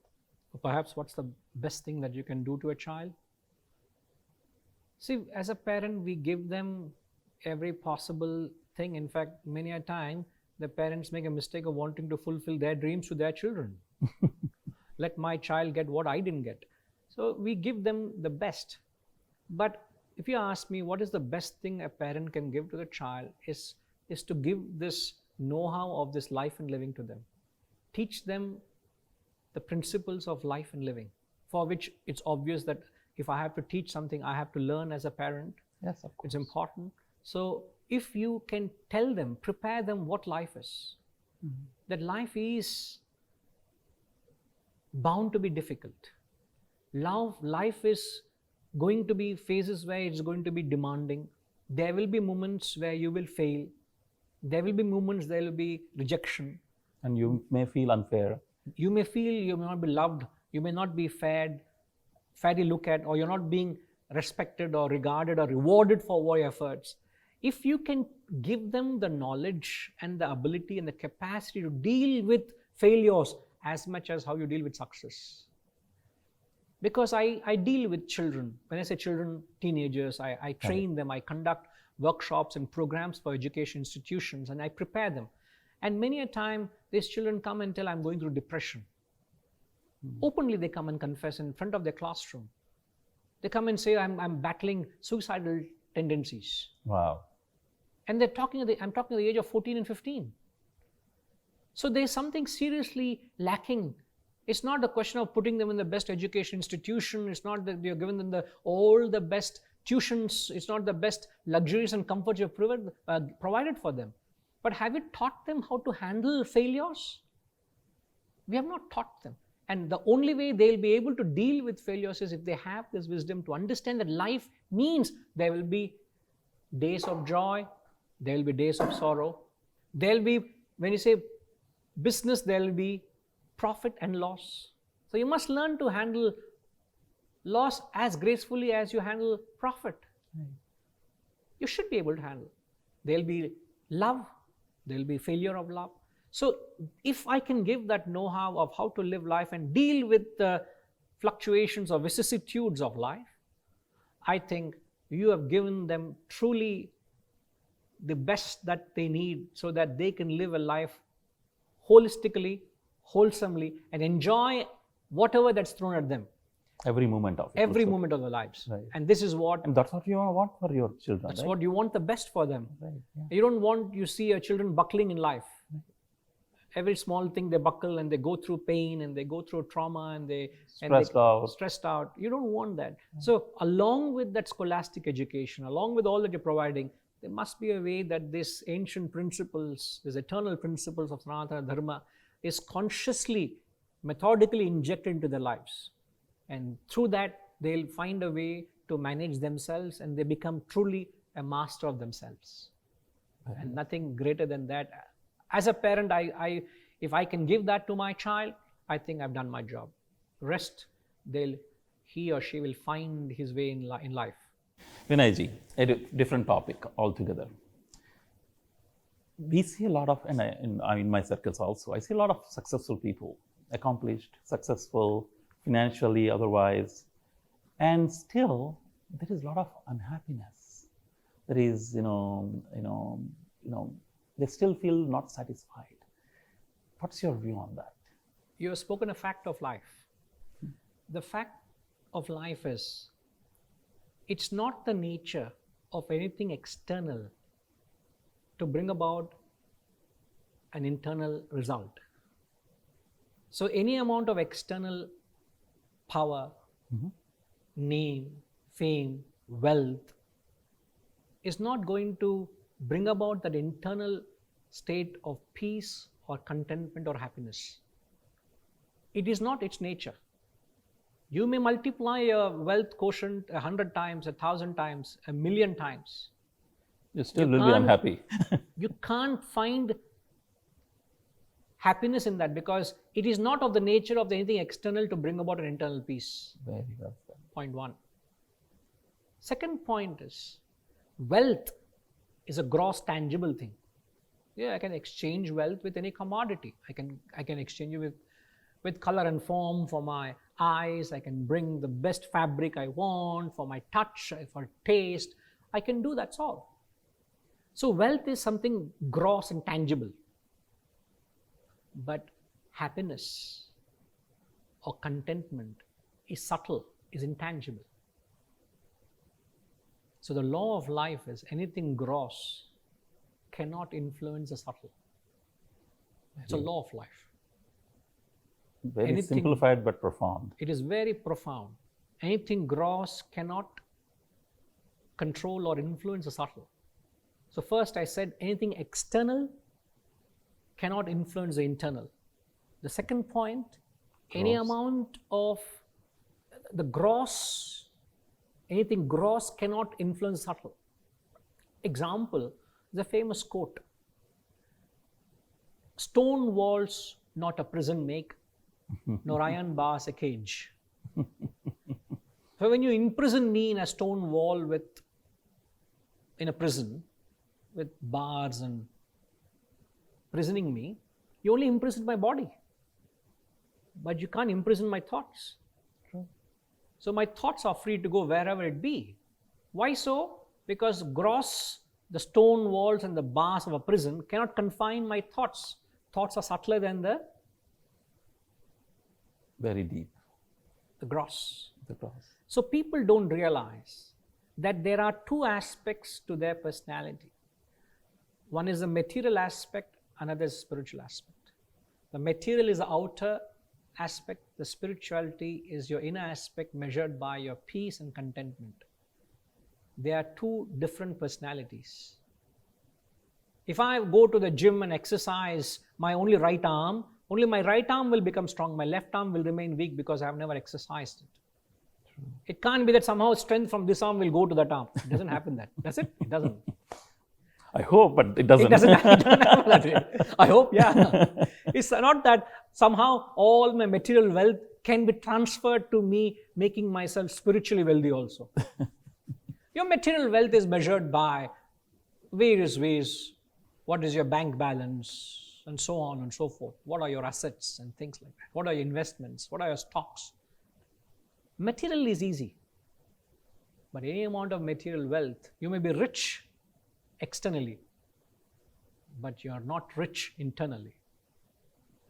So it is paramount that you should address your inner well-being, understanding that anything external will not transfer to my internal well-being. So therefore, that answers the question that any amount of external acquisition will not bring about an internal peace or contentment because it's not its nature. Accept it and then do something about it. Otherwise, you may be the monarch of the whole world. Still unhappy. Still unhappy. So whether you want, what do you want? Find out, figure out. So in conclusion to what we were saying, any amount of amassing of wealth, there is no guarantee you will be happy, peaceful, contented or secure. So that feeling of insecurity can still lurk somewhere. Even I could be the monarch of the world. Wow. So anything external cannot offset that internal insecurity. The world must stand up and take note of a fact of life, that there are two different personalities and it doesn't offset the other imbalance. So there's actually a lopsided. So people are materially rich, spiritually poor.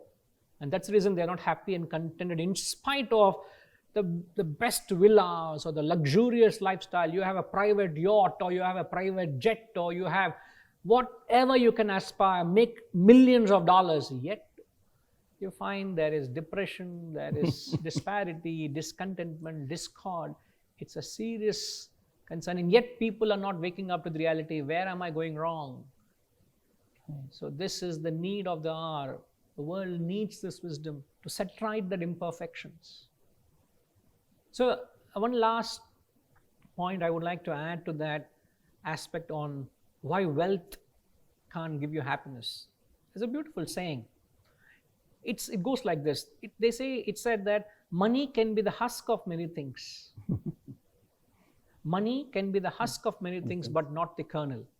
Not the kernel, the core of it. Not the core. Huh? So it can give you food, but can't give you appetite. It can give you acquaintances, but not true friends.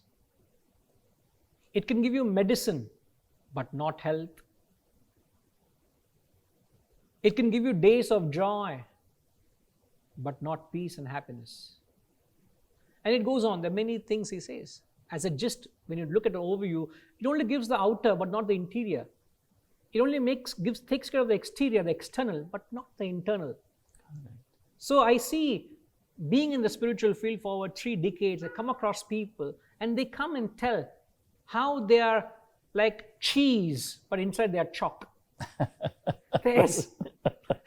Sorry to say that language. Externally they look everything very rosy, but internally they are discontented, grumbling, disgruntled. I find I feel sorry for them. I said, man, I can do something to you. I can really help you, but you must seek it first. You must seek it first. If you seek it, you'll get it. So this is the reason why you find, if you are not happy, when you say people are not happy, is because they are not they are rich externally, but poor internally. Well, you touched on one word, insecurity. What is insecurity and what causes it, in your view, and from your eternal wisdom point of view? I'm glad you told me to give a feel from the purest philosophy, because we have been talking on the applied philosophy, how we can help with relationships, children, managing various roles and responsibilities. But what is the real cause of insecurity? What is insecurity? Insecurity is a sense of fear. Right. A fear for which you don't have an answer. There is no need for you to feel insecure, yet you feel insecure. You may have a job, you have an insecurity that you might lose your job. Where does that fear come from? That uneasiness, that a feeling of emptiness, that feeling of a void or lacuna. They say that void or lacuna or that imperfection that you feel is because you don't know who you really are.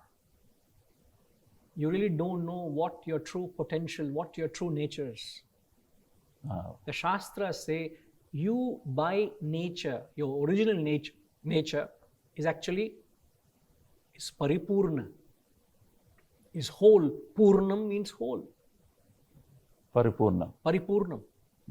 When I don't know my fullness, when I don't know my completeness, I feel myself empty.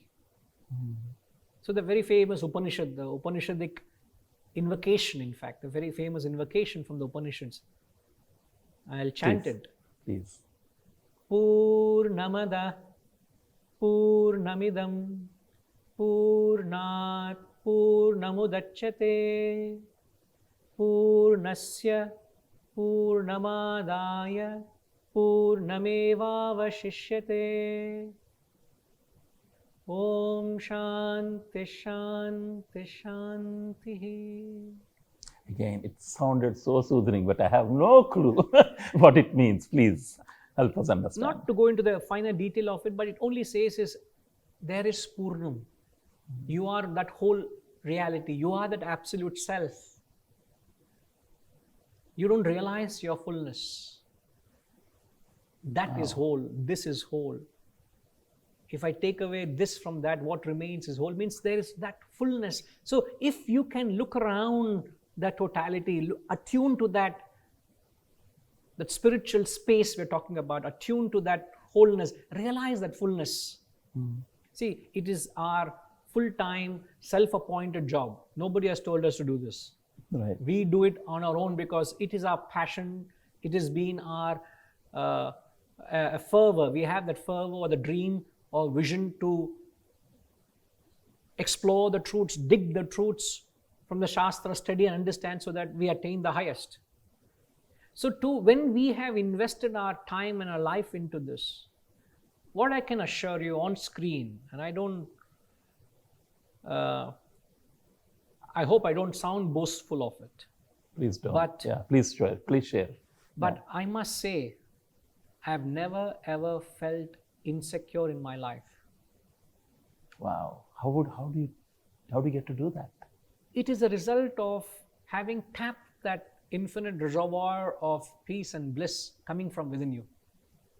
I may not have the external world because I'm not running behind the world. I don't do a job for a living. I'm not interested in a salary. I'm not interested in fact, not even interested to take care of my own needs. That will be taken care of. How? I don't know. I've never worried about it. That never got me to apply for a job or a portfolio to take into my needs. But all we continue to do is invest our time, energy, resources into the discovery of oneself. And the sheer journey inward gives you such assurance, such peace, such happiness. It's unparalleled. On contrary, you can give me the entire world, I'll not find any peace or contentment in that. So it is something you have to experience it. And I'm not telling you all to take the journey we are taken, but adopt the principles that anything external will not give you internal. So that insecurity can only be offset when you go inward. The real peace and happiness, as Christ says, the kingdom of heaven is within you. Why are you searching it outward? Schopenhauer, the very famous German philosopher Arthur Schopenhauer, he says, it is difficult to find happiness in oneself. It is difficult to find happiness in oneself. It is impossible to find it anywhere else. It is difficult within, no doubt, but it's impossible there. Now you choose. Yeah. Now you choose whether you want to attain the impossible or try what is difficult. Sadly, humanity is searching for happiness where there isn't. Therefore, I'm not surprised they haven't found it. You search where it is, though it's a difficult path, but you will get it certainly because it's there. I can't search for something which is not there, no? That's true. And these are the profound teachings of the Shastras. So you will always find yourself very secure because you're tapping that inner reservoir of wealth. Vinayji, thanks for helping us understand the causes of insecurity. Now let's get to what does it do to someone or anyone for that matter? What does insecurity do to them? See, as I've said, insecurity comes because of a feeling of an emptiness. There's an emptiness or a void. So what does that insecurity or what does that emptiness do? Is exactly like asking when you feel hungry, what happens? What thoughts come in your mind? I want to grab food. I suppose we both are hungry. I think it's past our lunch hour, but I know I'm enjoying. I hope you too are enjoying this conversation. Absolutely. But when there is that hunger, the thoughts for food come. Why? Because there is an emptiness in my tummy and I know food will fulfill that emptiness within. Correct. Similarly, when you feel a sense of emptiness within or a lacuna within, you entertain thoughts and desires for the world. So you want to run into the world, wanting to acquire the world, amass the world, put your stamp of proprietary and say it's mine.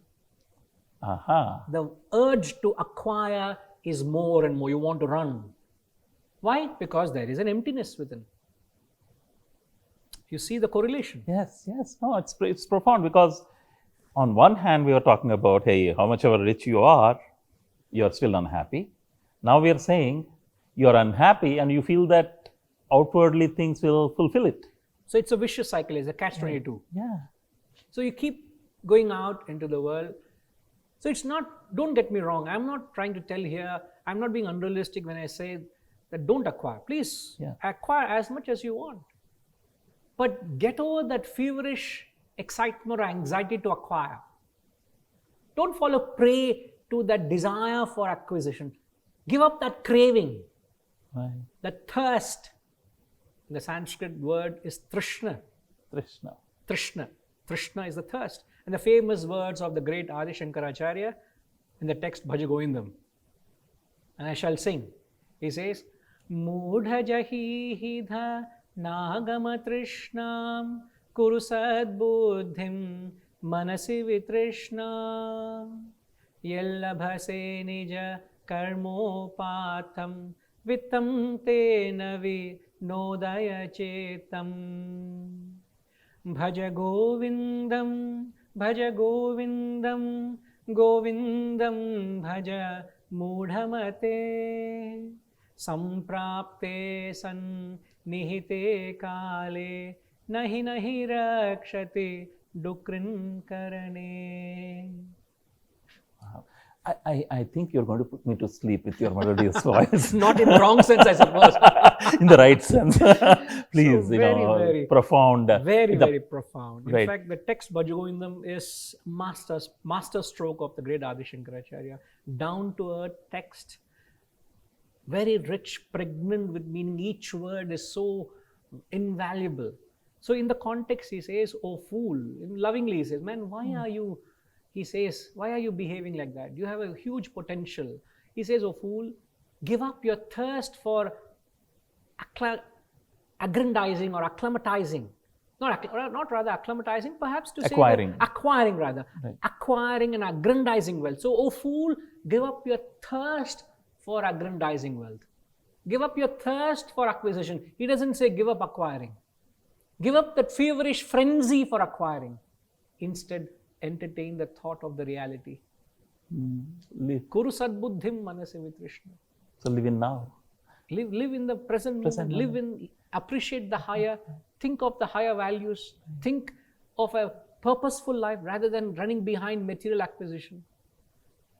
Yellabhase nija karmopatam vittam tena vinodaya chittam. Whatever wealth you obtained, be content with that. Why are you running behind the world acquiring, not contented? So this is what insecurity does. You keep running and running and running. As Khalil Gibran, I think Khalil Gibran is a Lebanese poet. I think so. A Lebanese poet, a very famous Khalil Gibran. He says, the thirst that is unquenchable when the well is full. He puts it very poetically. Right. My well is full of water. I have a thirst and the thirst is unquenchable. That is the mad race of the modern era. The so-called corporates, the so-called workaholics are going out into the world, running and acquiring. But what they don't realize is they're making a mess and a mockery of their whole exercise because they will remain discontented, dissatisfied, unhappy. And that's what insecurity does. Rather, be wise. Use your time well. Don't get into that frenzy or the trishna or the thirst for acquisition. Instead, do what you need to do without that frenzy. Be content with your fruits obtained. You live a life which is meaningful and purposeful. Otherwise, I would certainly set a wrong example for my child if I were to do that. That's true. Forget the society. I'm destroying myself and my near and dear.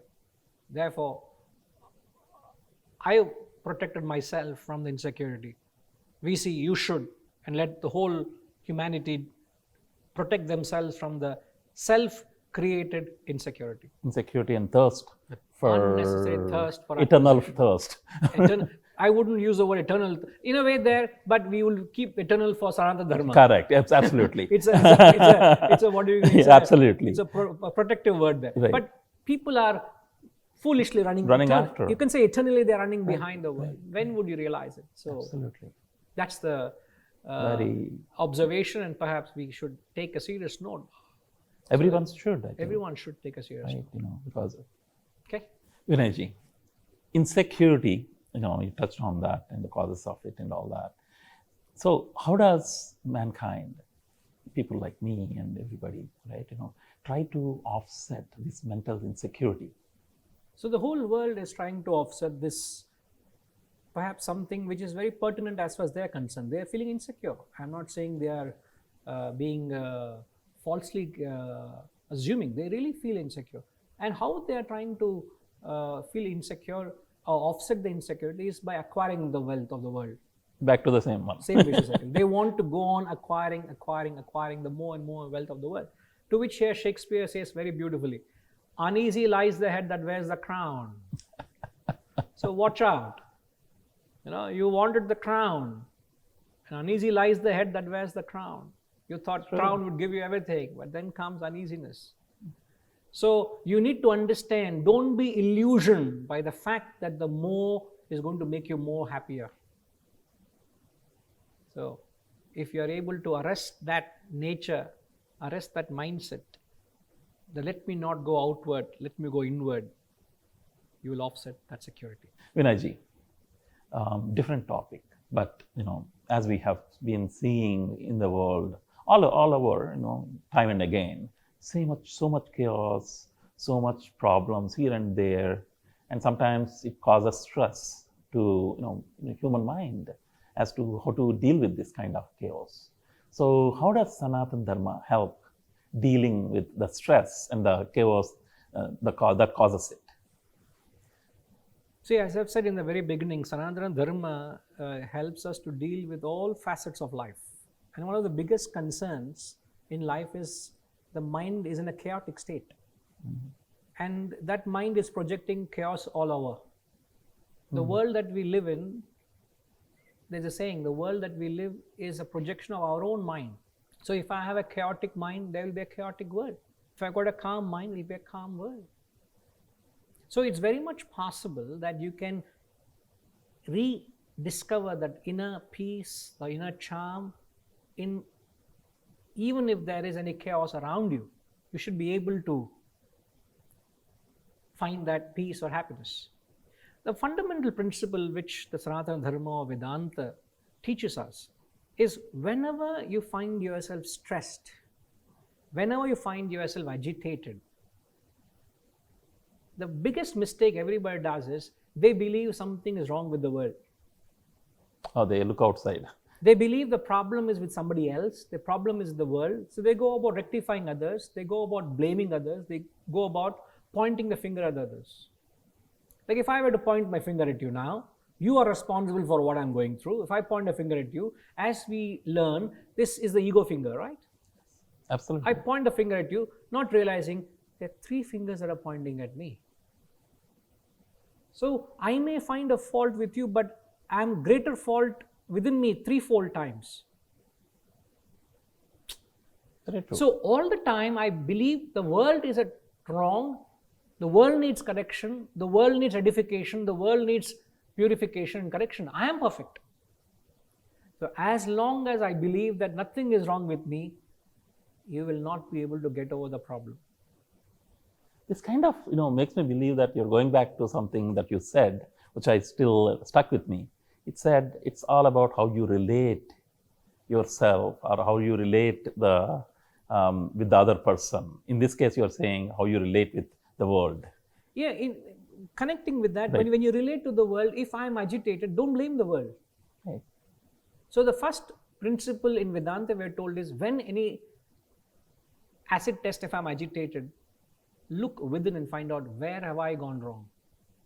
Very well said.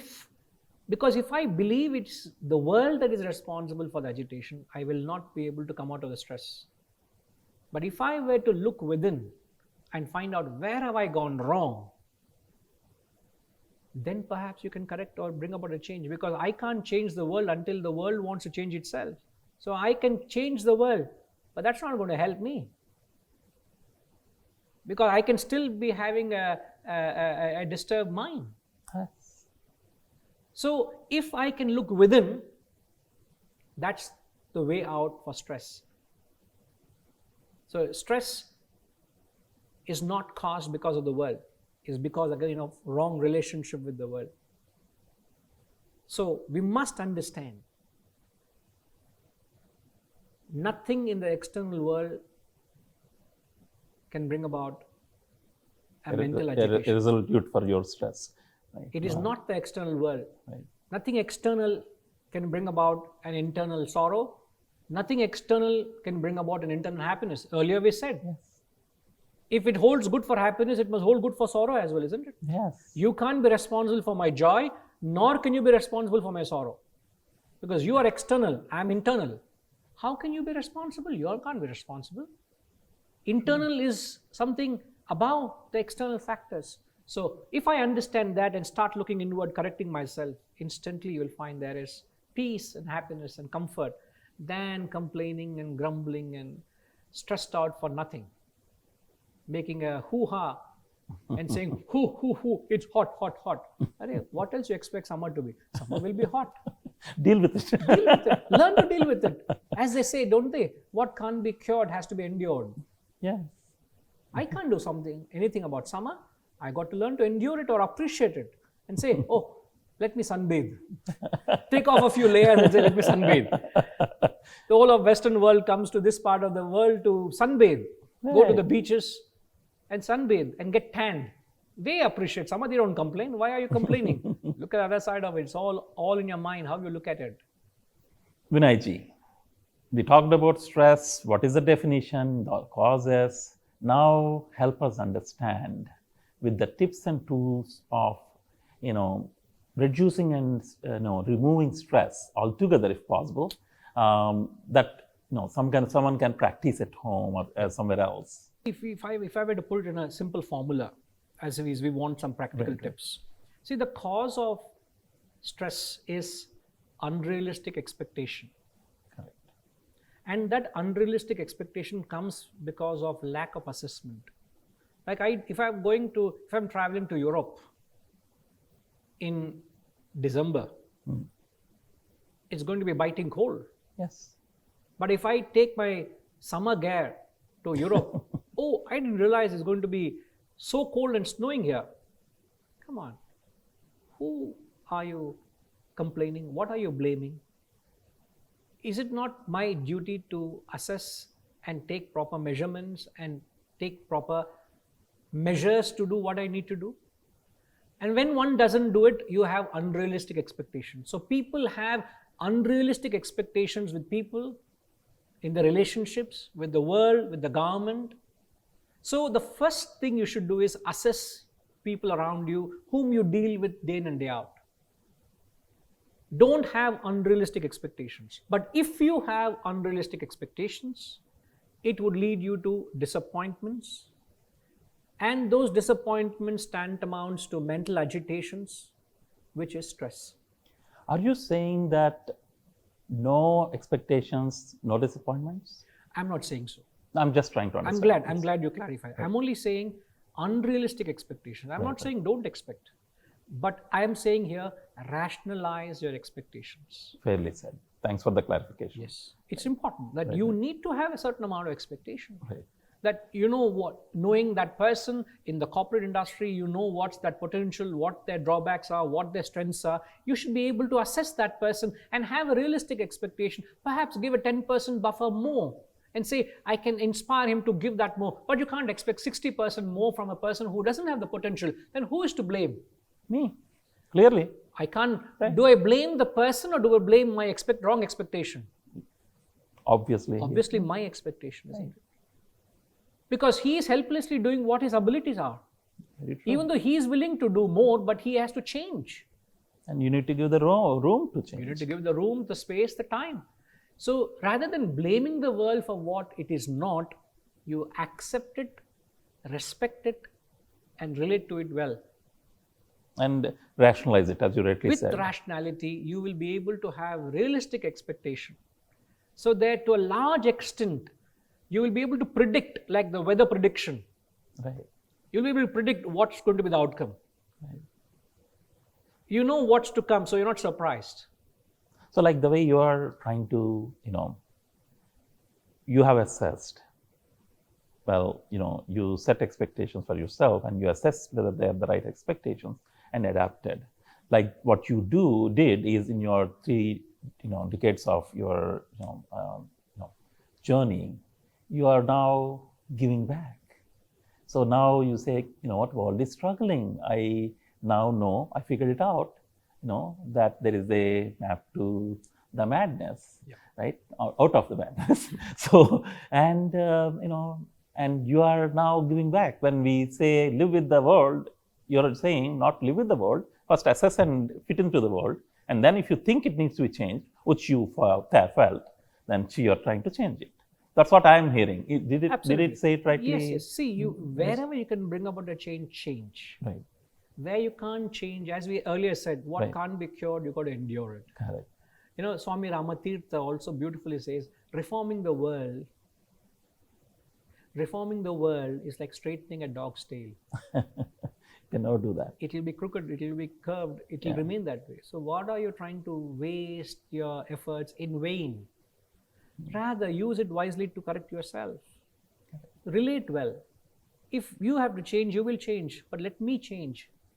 That's in my hands. I have no control over what you do. Okay. So by this understanding, let me align myself to the system that's happening around me, than complaining, saying, why it's not fitting into me. Let me fit into the system and go along with it. Whatever I can change, I'll change. Otherwise, I'll change my mindset to it and I live a blissful life. Because the world is going to be the same. But whether you are in hell or heaven, it depends on how you look at it.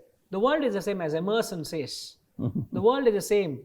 For some minds it appears a hell, for some minds it appears as heaven. Very well said. So it's up to you what you make of it. Change where you can. What you can't change your mindset and look at it differently. You can create a heaven out of it. Okay? And then the key takeaways I'm taking from this is, you rightly said, I'm still losing on the first one, assess and adapt. What was the first one? The first is assessment, no unreasonable expectations. So be reasonable in reasonably right. See, hearing to you, one thing I realized is there is so much profound wisdom in this, Sanatana Dharma that is relatable, that is practicable, even in the current world. But how come there is not much, I don't see so many people understanding or taking the wisdom that was bestowed on us and doing good for themselves. Very true. It grieves our hearts because something which is a blessing has become a curse. It should benefit everybody. It's meant for mankind at large. The reason is people have misunderstood this Sanatana Dharma on many accounts.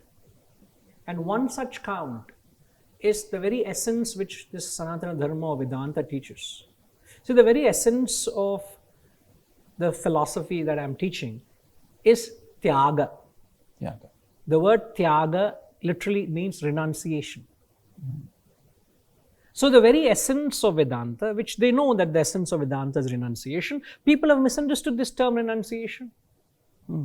Because the word renunciation means what? Renouncing, giving away. Or taking sannyas. Taking sannyas, putting on a robe, parting with all my loved things which I have acquired, which I have amassed, which belong to me. Oh, am I to give them away? What would happen to me if I give them away? All my wealth, my family, my belongings, I say I no to them and walk away. Nor are the Shastras saying so, nor am I saying so. So people have misunderstood the very concept of renunciation. And the whole misunderstanding of that concept of renunciation has led to it where people have not taken to it.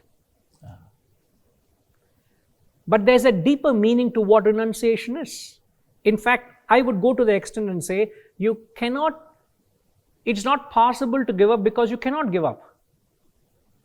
If I were to tell you right now, VC Garu, that whatever you have, your industries, your business, your position, Write it to somebody else. Just write it of somebody else and come to me to learn philosophy because you are appreciative of the profound wisdom. Come, I take you my student, but this is the condition. Give up all that you have. What would you do? To be honest, yeah, I'll say no. No. You know what would you do?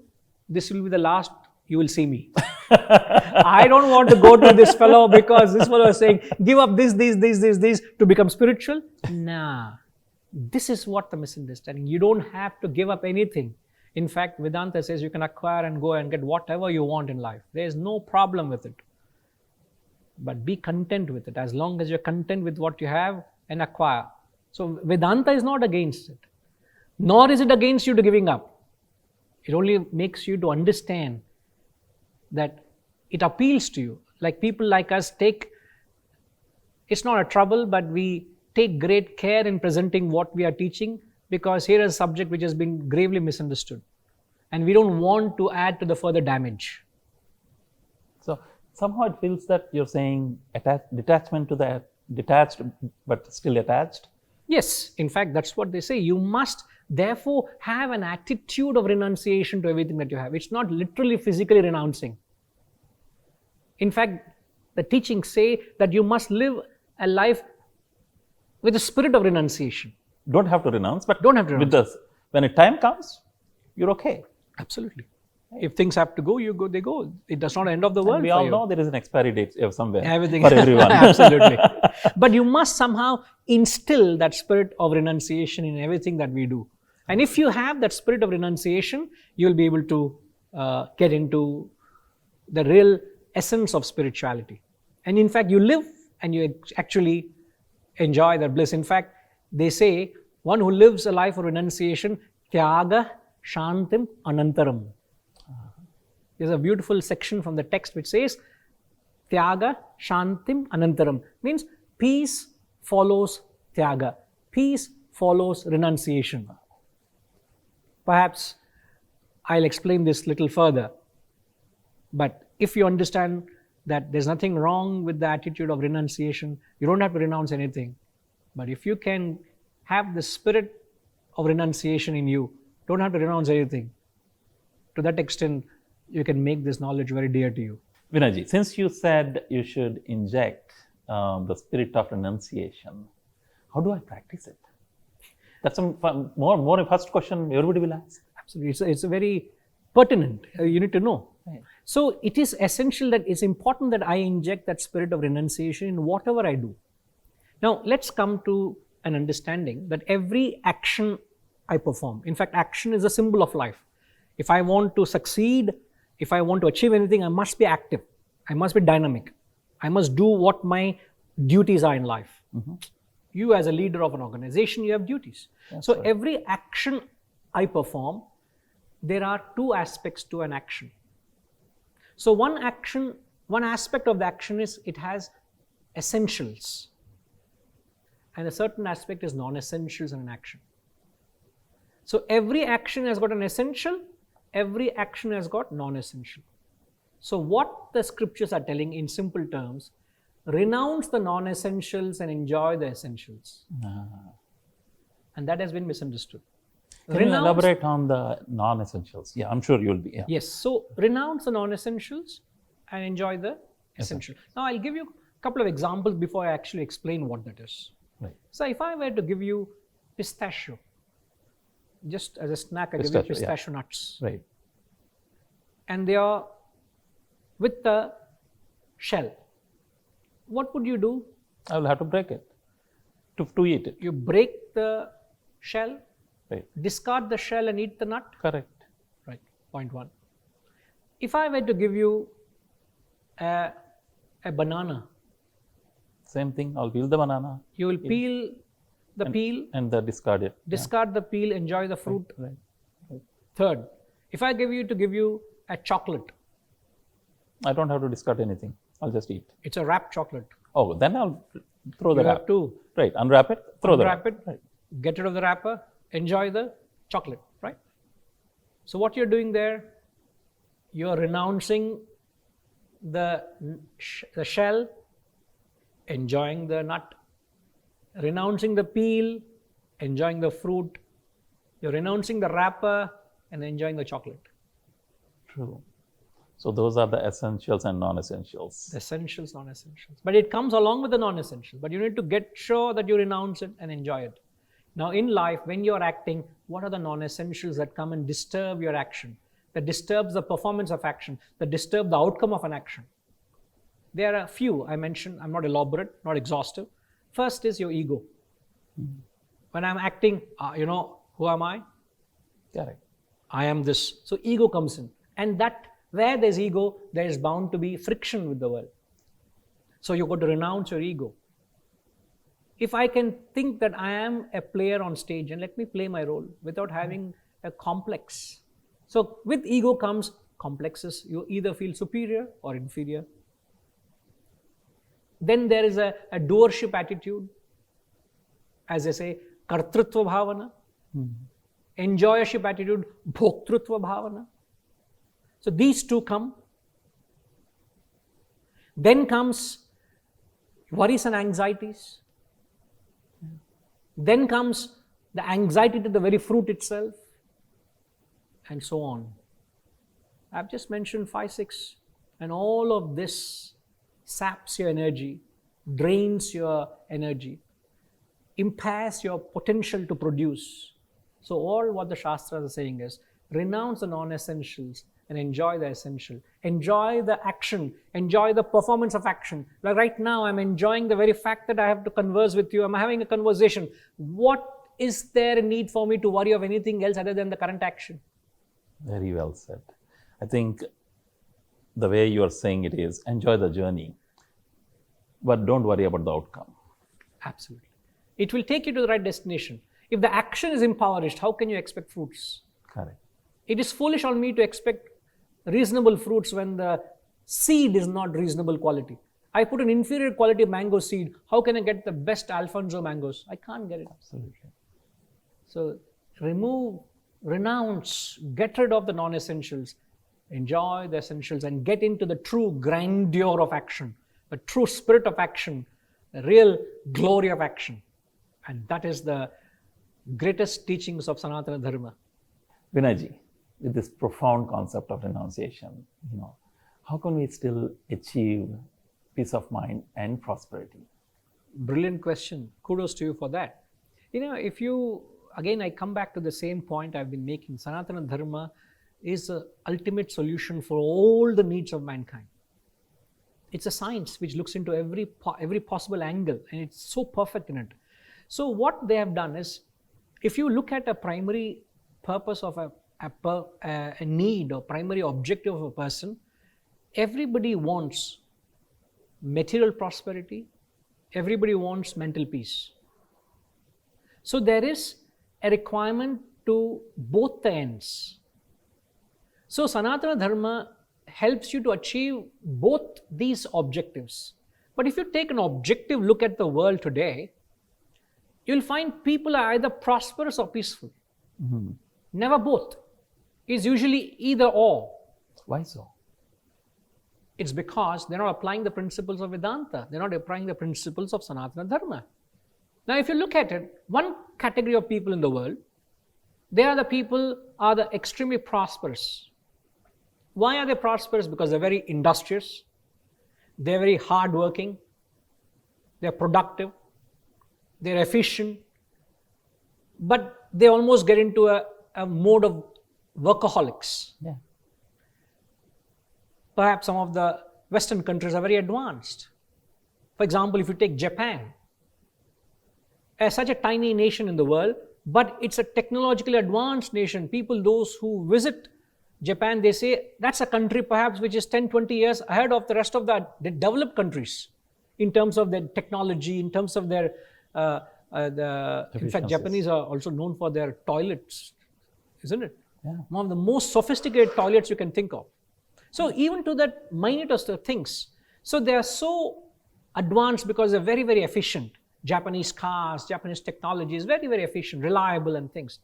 But do you know, they are very prosperous, but not, I think till recently, they were also the suicide capital of the world. Why so? Stress. As I've said, they are productive, not peaceful. In the Vedantic terms, they are known as rajasic people. Frenzied action, they're stressed out, imperfect. Now you come to another part of the world. I'm taking examples to convey the message. Other part of the world, you find they are relatively very relaxed, mellowed down life. There is no that action. As a result of which, there is no production, there is no wealth, there is no prosperity, there is no technology. But they are very peaceful, loving people, connected with nature, live in the meadows, in the streams, in the valleys. They enjoy life with nature, but they don't have prosperity. And one such country is perhaps Nepal. People enjoy that country because of its natural beauty. And you go there, you may not have 5-star facilities, no advancement like Japan.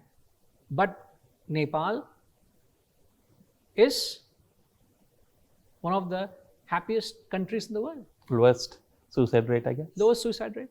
Wow. You can think of Nepal. In fact, Bhutan.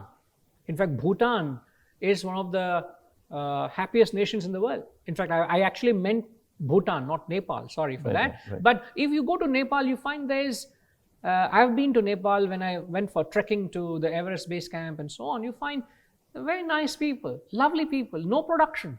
Again, they enjoy the mountains and the valleys. But Bhutan is actually one of the happiest nations in the world. The happiness index is right at top.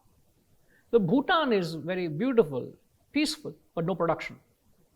So you find people are either productive, This and extreme not or this peaceful. extreme? And these are tamasic people. Tamasic people are peaceful, not productive. So if you come into the medium, the center, which is sattva.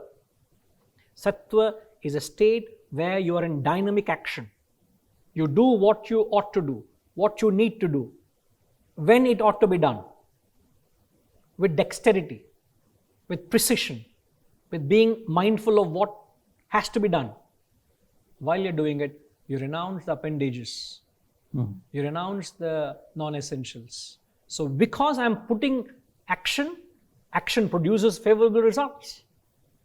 And because I've renounced the non-essentials, I have peace of mind.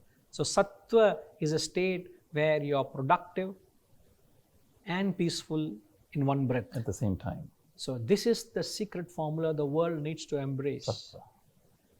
Is to act with the spirit of renunciation, imbibe this wisdom, inject it into your daily life. Take a little dose of wisdom every day. If you are able to take a sip of wisdom, a dose of wisdom, what it does is it cleanses your personality, inspires you to lead a much purposeful, meaningful life. It lifts you, and in the process, not only you better yourself and your immediate community, your family and the society and the world at large. And imagine if we all become ambassadors of wisdom. That's the only way perhaps we can pay back to that profound wisdom our gurus have laid down to us. It's only meant for our betterment. And world will be a better place to live. Far, far better place to live in. So that's how Sanatana Dharma also serves the primary objective of peace and prosperity in one breath. Vinayji, it's wonderful having this discussion with you, and I hope we can have the similar session again. But now I would like to understand, you have this Wisdom Foundation, multiple centers across the globe. Can you help us understand what do you do in this Wisdom Foundation centers and help our audience also understand? The objective of Wisdom Foundation is to impart this Sanatana Dharma for the benefit of one and all. So the objective is the knowledge spreads, the wisdom spreads. So we conduct various activities. It could be regular weekly lectures on scriptural teachings. It could be the Gita, it could be the Upanishads, it could be scriptural texts. I have tailor-made programs for the education institutions where the young minds can be instilled with this dose of wisdom. I run workshops for corporates. I do seminars for their senior management so that they can be aligned to the higher purposes. We conduct spiritual retreats throughout the year from different walks of life. People come where we get tucked away in a beautiful sanctuary. For example, coming this November, we are having a a retreat in Yeah, you were telling me. in Right, Rishikesh. We are spending a week in Rishikesh. So there are various such activities with the primary objective that people can get this wisdom. And the centers that are there, in a few centers in the world, they are students of mine who are interested in facilitating that the wisdom can spread in their territory, that part of the world. So we're all collectively in this to spread the wisdom to serve one and all. Thanks, Vinerji. This was what, 3.5 hours? And initially I thought, can I do 1 hour? And 3.5 hours, I'm still thinking, oh, are we done? Why are we done? So why are we done? So it's mind-blogging and very intriguing discussion. And I hope we can do this again. And with this, I would like to thank you for taking the time. Always a pleasure. And be with us. Thank you. Pleasure is mine. Thank you. So, as you can see, I'm still, I have some goosebumps also. And to be honest, it's such a profound discussion, and this caters to, as Vinayji said, to the corporates, to the educational or any other institutes or individuals. So I request you to go to wisdomfoundation.co.in, wisdomfoundation.co.in, and you can look out and see how you can get your car sent to the service center. We all need to send our cars to service center so that we lead a healthy life, both mentally and spiritually, as well as physically. So, and you can also get your dose of wisdom as a daily dose of wisdom from the book, Wisdom Conversations. 108 questions from student to the guru, and very well, covered both definition-wise, cause-wise, and tools-wise that one can practice. So you can get your dose of wisdom, daily dose of wisdom, by reading this. And I myself read, and it is pretty simplified. And if I can read and I can say it's simplified, trust me, it is simple. So thank you for being with us, and do go to www.wisdomfoundation.co.in. Thank you.